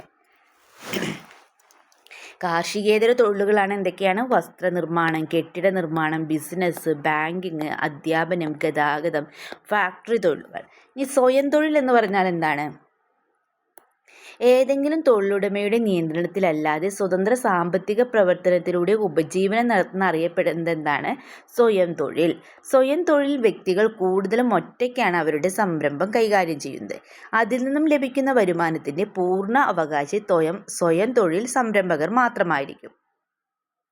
സ്വയം തൊഴിലിൽ ഏർപ്പെടുന്ന വ്യക്തി തൻ്റെ സംരംഭത്തിൻ്റെ ഉടമസ്ഥതയും അതേ അവസരത്തിൽ ഒരു തൊഴിലാളിയുടെ എല്ലാ ഉത്തരവാദിത്വവും നിർവഹിക്കുന്നു. മറ്റൊരാളെ ആശ്രയിക്കാതെ സ്വന്തമായുള്ള തൊഴിൽ സംരംഭത്തിലൂടെ വരുമാനം കണ്ടെത്തുന്നു എന്നത് സ്വയം തൊഴിൽ സംരംഭത്തിൻ്റെ സവിശേഷതയാണ്. ഇനി നോക്കൂ, സ്വയം തൊഴിലുകൾക്ക് ഉദാഹരണങ്ങൾ എന്തൊക്കെയാണ്? ഒറ്റയ്ക്കായോ കൂട്ടായോ നടത്തുന്ന പലചരക്ക് കടകൾ, തുന്നൽ കടകൾ, പലഹാര കടകൾ തുടങ്ങിയവയ്ക്ക് എന്താണ്? സ്വയം തൊഴിലുകൾക്ക് ഉദാഹരണങ്ങളാണ് അല്ലേ. ഇനി രാജ്യത്തിൻ്റെ സാമ്പത്തിക വളർച്ചയിൽ സ്വയം തൊഴിൽ സംരംഭങ്ങൾ പ്രോത്സാഹിപ്പിക്കുന്നതിന് സർക്കാർ വിവിധ പദ്ധതികൾ നടപ്പിലാക്കിയിട്ടുണ്ട്. അപ്പോൾ അതൊന്ന് നോക്കാം. സ്വയം തൊഴിൽ പദ്ധതി, നവജീവൻ പദ്ധതി എന്താണ്? മുതിർന്ന പൗരർക്കുള്ള സ്വയം തൊഴിൽ പദ്ധതിയാണ് ഇത്, നവജീവൻ പദ്ധതി. നവജീവൻ പദ്ധതി എന്താണ്? മുതിർന്ന പൗരർക്കുള്ള സ്വയം തൊഴിൽ പദ്ധതിയാണ്. പദ്ധതിയുടെ ഗുണഭോക്താക്കൾ ആരൊക്കെയാണ്? 50 വയസ്സിനും 65 വയസ്സിനും മധ്യേയുള്ള മുതിർന്ന പൗരന്മാരാണ്. 50 വയസ്സിനും 65 വയസ്സിനും മധ്യേയുള്ള മുതിർന്ന പൗരന്മാരാണ് ഇത്, നവജീവൻ പദ്ധതിയുടെ ഭാഗമായിട്ടുള്ളത് അല്ലേ. മുതിർന്ന പൗരന്മാർക്കും സ്വയം തൊഴിൽ പദ്ധതിയാണ്. പദ്ധതിയുടെ ഗുണഭോക്താക്കൾ ആരൊക്കെയാണ്? 50 വയസ്സിനും 65 വയസ്സിനും മധ്യേയുള്ള പൗരന്മാരാണ്. ഈ കൈവല്യം, നെക്സ്റ്റ് പ്രോഗ്രാം നോക്കാം നമുക്ക്. കൈവല്യ, ഭിന്നശേഷിക്കാർക്കുള്ള തൊഴിൽ പുനരധിവാസ പരിപാടിയാണ് കൈവല്യ. 2016 ഈ പദ്ധതി ആരംഭിച്ചതെന്ന് പറയുന്നുണ്ട്. 2016 ആരംഭിച്ചിട്ടുള്ളത്. അപ്പം നവജീവൻ പദ്ധതി എന്താണ്? മുതിർന്ന പൗരർക്കുള്ള സ്വയം തൊഴിൽ പദ്ധതിയാണ്. പദ്ധതിയുടെ ഗുണഭോക്താക്കൾ 50 വയസ്സിനും 65 വയസ്സിനും മധ്യേയുള്ള മുതിർന്ന പൗരന്മാർ. ഈ കൈവല്യാണ് ഭിന്നശേഷിക്കാർക്കുള്ള തൊഴിൽ പുനരധിവാസ പരിപാടിയാണ് ഇത്, കൈവല്യ. 2016 ഈ പദ്ധതി ആരംഭിച്ചത്. ഈ പദ്ധതിയുടെ ഗുണഭോക്താക്കൾ എന്ന് പറയുന്നത് 21 വയസ്സിനും 55 വയസ്സിനും ഇടയിൽ പ്രായമുള്ള ഭിന്നശേഷിക്കാരാണ്. സ്വയം തൊഴിൽ സംരംഭങ്ങൾക്ക് ആവശ്യമായ പലിശരഹിത വായ്പ ഈ പദ്ധതിയിലൂടെ നൽകി വരുന്നുണ്ട്. ഈ ശരണ്യ, സ്ത്രീകൾക്കായി മാത്രം നടപ്പിലാക്കി വരുന്ന സാമൂഹ്യ സുരക്ഷാ പദ്ധതിയാണ് അല്ലേ. പദ്ധതിയുടെ ഗുണഭോക്താക്കൾ ആരൊക്കെയാണ്? വിവാഹമോചനം നേടിയ വനിതകൾ, പട്ടികവർഗ വിഭാഗത്തിലെ അവിവാഹിതരായ അമ്മമാർ, തൊഴിൽരഹിതരായ വിധവകൾ, ഭിന്നശേഷിക്കാർ, കിടപ്പിലായ രോഗികളുടെ ഭാര്യമാർ. അപ്പോൾ ജീവനം എന്ന് പറഞ്ഞാൽ എന്താണ്? സ്വയം തൊഴിൽ കണ്ടെത്തുന്നതിനായി സാമൂഹ്യനീതി വകുപ്പ് നടപ്പാക്കുന്ന പദ്ധതിയാണ് ഇത്, ജീവനം. സ്വയം തൊഴിൽ കണ്ടെത്തുന്നതിനായി സാമൂഹിക നീതി വകുപ്പ് നടപ്പിലാക്കുന്ന പദ്ധതിയാണ് ഇത്, ജീവൻ. പദ്ധതിയുടെ ഗുണഭോക്താക്കൾ അതിക്രമത്തിനിരയായി ഗുരുതരമായി പരിക്കേറ്റവർ, കുറ്റകൃത്യത്തിനിരയായി കൊല്ലപ്പെട്ടവരുടെ ആശ്രിതമായ ഭാര്യ, ഭർത്താവ്, വയോധികൻ, മകൻ, മകൾ എന്നിവരാണ് അല്ലേ. നെക്സ്റ്റ് നമുക്ക് നോക്കാനുള്ളത് വരുമാന സ്രോതസ്സുകളാണ്. വരുമാനം ലഭിക്കുന്ന അധ്വാനമോ വസ്തുവകകളോ ആണ് എന്ത്? വരുമാന സ്രോതസ്സുകൾ. വരുമാനം ലഭിക്കുന്ന അധ്വാനമോ വസ്തുവകകളോ ആണ് വരുമാന സ്രോതസ്സുകൾ എന്ന് പറയുന്നത്. കൃഷി, ബിസിനസ്, ബാങ്ക് നിക്ഷേപങ്ങൾ, ആസ്തികൾ എന്നിവയിൽ നിന്ന് വരുമാനം ലഭിക്കുന്നുണ്ട്. അപ്പോൾ വരുമാനം ലഭിക്കുന്ന അധ്വാനമോ വസ്തുവകകളോ ആണ് എന്തെന്ന് പറയുന്നത്? വരുമാന സ്രോതസ്സുകൾ എന്ന് പറയുന്നത്. അപ്പോൾ കൃഷി, ബിസിനസ്, ബാങ്ക് നിക്ഷേപങ്ങൾ, ആസ്തികൾ എന്നിവയിൽ നിന്ന് എന്ത് ചെയ്യുന്നുണ്ട്? നമുക്ക് വരുമാനം ലഭിക്കുന്നുണ്ട് അല്ലേ. ഇനി വിവിധ വരുമാന സ്രോതസ്സുകളിൽ നിന്ന് ലഭിക്കുന്ന വരുമാനം എന്താണെന്ന് നോക്കാം. കൃഷിയിൽ നിന്നുള്ള വരുമാനം എന്താണ്? വിളയാണല്ലേ. തൊഴിൽ നിന്ന് എന്താണ്? കൂലിയാണ്. ബിസിനസ് ലാഭമാണ്. ബാങ്ക് നിക്ഷേപം പലിശ, ആസ്തികൾ വാടക, പാട്ടം. ഓഹരി നിക്ഷേപങ്ങൾ എന്താണ്? ലാഭവിഹിതമാണല്ലേ. അപ്പോൾ കൃഷി എന്താണ്? കൃഷിയിൽ നിന്ന് കിട്ടുന്ന വരുമാനം എന്ന് പറയുന്നത് വിളയാണ്. ഇനി തൊഴിൽ നിന്ന് കിട്ടുന്ന വരുമാനം എന്താണ്? കൂലി അഥവാ ശമ്പളമാണ്. ദെൻ ബിസിനസ്സിൽ നിന്ന് കിട്ടുന്ന വരുമാനം ലാഭമാണ്. ബാങ്ക് നിക്ഷേപം പലിശയാണ്. ആസ്തികളിൽ നിന്ന് കിട്ടുന്ന വരുമാനം വാടക അഥവാ പാട്ടാണ്. ഇനി ഓഹരി നിക്ഷേപങ്ങളിൽ നിന്ന് ലാഭവിഹിതമാണ്. ഇനി ആസ്തികൾ എന്താണെന്ന് നോക്കാം. ആസ്തികൾ നമ്മളിപ്പോൾ പറഞ്ഞു വരുമാന സ്രോതസ്സാണല്ലേ ആസ്തി എന്ന് പറയുന്നത്. അതിൽ നിന്ന് കിട്ടുന്ന വരുമാനം എന്താണ്? വാടകയും പാട്ടുമാണല്ലേ. അപ്പോൾ ഈ ആസ്തികൾ എന്ന് പറഞ്ഞാൽ എന്താണ്? വിവിധ രൂപത്തിലുള്ള ധനവിഭവങ്ങളാണ് ആസ്തികൾ എന്നറിയപ്പെടുന്നത്. അതായത് കെട്ടിടങ്ങൾ, വസ്തുവകകൾ തുടങ്ങിയവയാണ് ഈ ആസ്തി എന്നറിയപ്പെടുന്നത്. എന്താണ്? വിവിധ രൂപത്തിലുള്ള ധനവിഭവങ്ങളാണ് എന്ത് ചെയ്യുന്നത്? ആസ്തികൾ എന്നറിയപ്പെടുന്നത്. ഉദാഹരണം എന്താണ്? കെട്ടിടങ്ങൾ, വസ്തുവകകൾ എന്നിവ. ഈ വ്യക്തിഗത വരുമാനവും കുടുംബ വരുമാനവും എന്താണെന്ന് നോക്കാം. തൊഴിലുകളിലൂടെയും തൊഴിലിതര മാർഗങ്ങളിലൂടെയും ഒരു വ്യക്തിക്ക് വരുമാനം ലഭിക്കുന്നുണ്ട് അല്ലേ. അപ്പോൾ ഒരു വ്യക്തിക്ക് തന്നെ വിവിധ സ്രോതസ്സുകളിൽ നിന്ന് വരുമാനം നേടാൻ കഴിയും. കൃഷിയിൽ ഏർപ്പെട്ടിരിക്കുന്ന ഒരു വ്യക്തിക്ക് തൻ്റെ ബാങ്ക് നിക്ഷേപത്തിന് ലഭ്യമാകുന്ന പലിശയും കൃഷി അനുബന്ധ ബിസിനസ്സിന് കിട്ടുന്ന ലാഭവും ആ വ്യക്തിയുടെ എന്താണ്? വരുമാനമാണല്ലേ. അപ്പോൾ ഒരു വ്യക്തിക്ക് വിവിധ വരുമാന സ്രോതസ്സുകളിൽ നിന്ന് ഒരു നിശ്ചിത കാലയളവിൽ ലഭിക്കുന്ന ആകെ വരുമാനമാണ് എന്ത്? വ്യക്തിഗത വരുമാനം. അപ്പോൾ ഒരു വ്യക്തിക്ക് വിവിധ വരുമാന സ്രോതസ്സുകളിൽ നിന്ന് ഒരു നിശ്ചിത കാലയളവിൽ ലഭിക്കുന്ന ആകെ വരുമാനമാണ് എന്ത്? വ്യക്തിഗത വരുമാനം എന്ന് പറയുന്നത്. അപ്പോൾ ഒരു കുടുംബത്തിലെ അംഗങ്ങൾക്കെല്ലാം കൂടി ഒരു നിശ്ചിത കാലയളവിൽ ലഭിക്കുന്ന ആകെ വരുമാനം ചോദിച്ചാൽ എന്താണ്? കുടുംബ വരുമാനമാണല്ലേ. ഒരു കുടുംബത്തിലെ അംഗങ്ങൾക്കെല്ലാം കൂടി ഒരു നിശ്ചിത കാലയളവിൽ ലഭിക്കുന്ന ആകെ വരുമാനം എന്താണ്? കുടുംബ വരുമാനമാണ്. ഈ തൊഴിൽ വിവിധ തരം തൊഴിലുകളെ രണ്ടായി തരംതിരിക്കാമെന്ന് പറയുന്നുണ്ടല്ലേ. കാർഷിക തൊഴിലുകളും കാർഷികേതര തൊഴിലുകളുമുണ്ട്. അതേപോലെ നമുക്ക് കാർഷിക തൊഴിലുകൾ എന്താണെന്ന് നോക്കാം. ഇന്ത്യയുടെ സമ്പദ് വ്യവസ്ഥയിൽ കൃഷി പ്രധാന പങ്ക് വഹിക്കുന്നുണ്ട്. വിവിധ തരം കാർഷിക തൊഴിലുകളാണ് എന്തൊക്കെയാണ്? പ്രകൃതി വിഭവങ്ങൾ ഉപയോഗപ്പെടുത്തി ഭക്ഷ്യവസ്തുക്കളുടെയും നാരുകളുടെയും ഉൽപ്പാദനത്തിനായി സസ്യങ്ങൾ വളർത്തുന്നത്. അതുപോലെ കന്നുകാലി വളർത്തൽ, മത്സ്യകൃഷി, ഇവയൊക്കെ എന്താണ്? കാർഷിക തൊഴിലുകളാണല്ലേ. അപ്പം ഇന്ത്യയിലെ മൊത്തം തൊഴിലാളികളിൽ 46% പേർ കൃഷിയിലും അനുബന്ധ പ്രവർത്തനങ്ങളിലും ഏർപ്പെട്ടിരിക്കുന്നു. ഇനി വസ്ത്രധാരണ രംഗത്തെ പുത്തൻ പ്രവണതകളെക്കുറിച്ചാണ് നോക്കുന്നത്. വസ്ത്രനിർമ്മാണ രീതിയിൽ മാത്രമല്ല, രൂപകൽപ്പനയിലും ശൈലിയിലും ഉപയോഗത്തിലും ദിനം പ്രതി മാറ്റങ്ങൾ വന്നുകൊണ്ടിരിക്കുന്നു. വ്യക്തിപരമായ മുൻഗണനകളും താല്പര്യങ്ങളും സൗകര്യങ്ങളും ഇന്നത്തെ വസ്ത്രധാരണത്തെ ശക്തമായി സ്വാധീനിക്കുന്നുണ്ട്. സൗന്ദര്യ സങ്കല്പത്തിലെ മാറ്റത്തിനനുസരിച്ച് പുത്തൻ വേഷവിധാനത്തിലും കൗതുകകരമായ വളർച്ചയുണ്ടായി. പരസ്യങ്ങൾ, സിനിമകൾ, സാമൂഹ്യ മാധ്യമങ്ങൾ തുടങ്ങിയ വസ്ത്രങ്ങളുടെ തിരഞ്ഞെടുപ്പിനെ കാര്യമായിട്ട് സ്വാധീനിക്കുന്നുണ്ട്. പരസ്യങ്ങൾ, സിനിമകൾ, സാമൂഹ്യ മാധ്യമങ്ങൾ തുടങ്ങിയ വസ്ത്രങ്ങളുടെ തിരഞ്ഞെടുപ്പിനെ സ്വാധീനിക്കുന്നു. ഫാഷൻ ഡിസൈനിങ്, എംബ്രോയ്ഡറി തുടങ്ങിയ മേഖലകളിൽ ധാരാളം തൊഴിലവസരങ്ങൾ തുറന്നിട്ടുണ്ട്. ഫാഷൻ ഡിസൈനിങ് ഇന്ന് വലിയ തൊഴിൽ സാധ്യതയുള്ളൊരു പഠന മേഖലയായിട്ട് വളർന്നിരിക്കുന്നു. നമുക്ക് ഫാഷൻ ഡിസൈനിങ് എന്താണെന്ന് നോക്കാം. നിറങ്ങളും രൂപങ്ങളും ഡിസൈനുകളും ഉപയോഗിച്ച് വസ്ത്രങ്ങളെ ആകർഷണീയമാക്കുന്ന സർഗപ്രവർത്തനമാണ് ഫാഷൻ ഡിസൈൻ. ആധുനിക കാലത്ത് ആകർഷകമായ തൊഴിലവസരങ്ങൾ സൃഷ്ടിക്കുന്ന ഒരു മേഖലയാണിത്. ഫാഷൻ ഡിസൈനർമാർ, ടെക്സ്റ്റൈൽ ഡിസൈനർമാർ, മോഡലുകൾ തുടങ്ങിയ മേഖലകളിൽ കോഴ്സുകൾ നടത്തുന്ന സ്ഥാപനങ്ങളുമുണ്ട്. ഈ വസ്ത്രനിർമ്മാണ രംഗത്ത് തൊഴിൽ മേഖലകൾ നെയ്ത്ത്, നൂൽനൂൽപ്പ്, ചായം മുക്കൽ, എംബ്രോയ്ഡറി, തുന്നൽ, വസ്ത്രാലങ്കാരം, ഡിസൈനിങ് ഇവയൊക്കെയാണ് അല്ലേ. ഈ ലോകത്താകെ ടൺ കണക്കിന് വസ്ത്രങ്ങൾ വലിച്ചെറിയപ്പെടുന്നു. ഇത് പരിസ്ഥിതിയെ പ്രതികൂലമായിട്ട് ബാധിക്കുന്നുണ്ട്.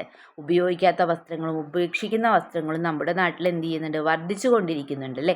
അപ്പോൾ വസ്ത്രധാരണത്തിലെ നാൾവഴികൾ നിരീക്ഷിച്ചാൽ ആദ്യകാലത്ത് ശരീര സംരക്ഷണത്തിനാണ് പ്രാധാന്യം നൽകിയിരുന്നത്. തുടർന്ന് പ്രകൃതിയും കാലാവസ്ഥയും വസ്ത്രനിർമ്മാണത്തിലും വസ്ത്രധാരണ രീതിയിലും സ്വാധീനം ചെലുത്തി. മാറിവരുന്ന സൗന്ദര്യ സങ്കല്പങ്ങളും സാംസ്കാരിക വൈവിധ്യങ്ങളും വർത്തമാനകാലത്തെ വസ്ത്രധാരണ രീതിയെ സ്വാധീനിക്കുന്നു.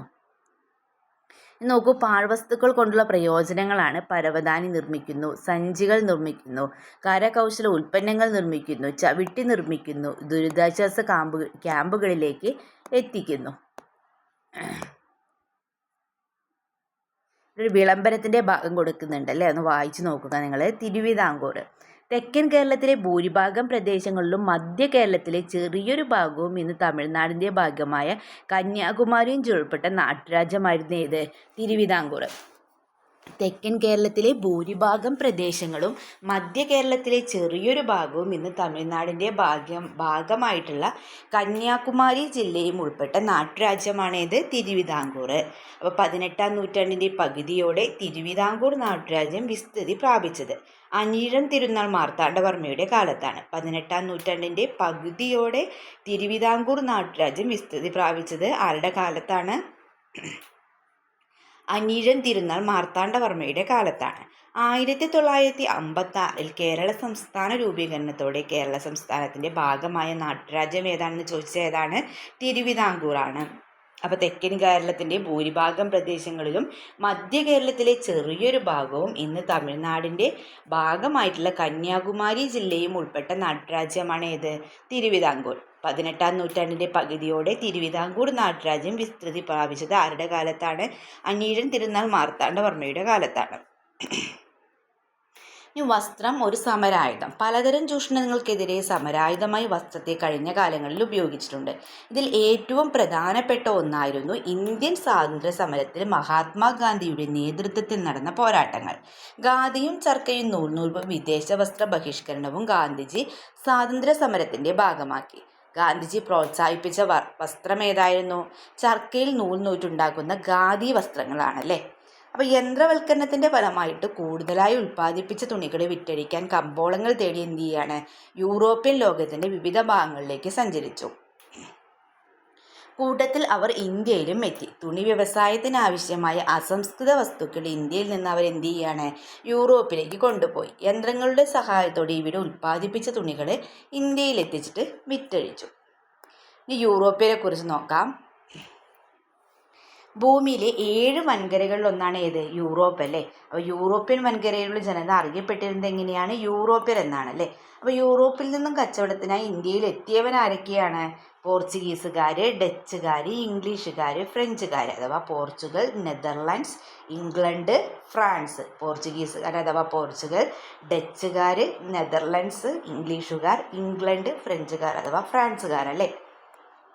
ഇന്ത്യയെ കോളനിയാക്കി മാറ്റിയ അവർ ഇവിടെ നിന്നുള്ള അസംസ്കൃത വസ്തുക്കൾ എന്ത് ചെയ്യാണ്, അവരുടെ ദേശങ്ങളിലേക്ക് കൊണ്ടുപോയല്ലേ. അപ്പോൾ ഏറ്റവും കൂടുതൽ കാലം ഇന്ത്യയെ കോളനിയാക്കിയത് ആരാ ചോദിച്ചാൽ ആരാണ്, ഇംഗ്ലീഷുകാരാണല്ലേ.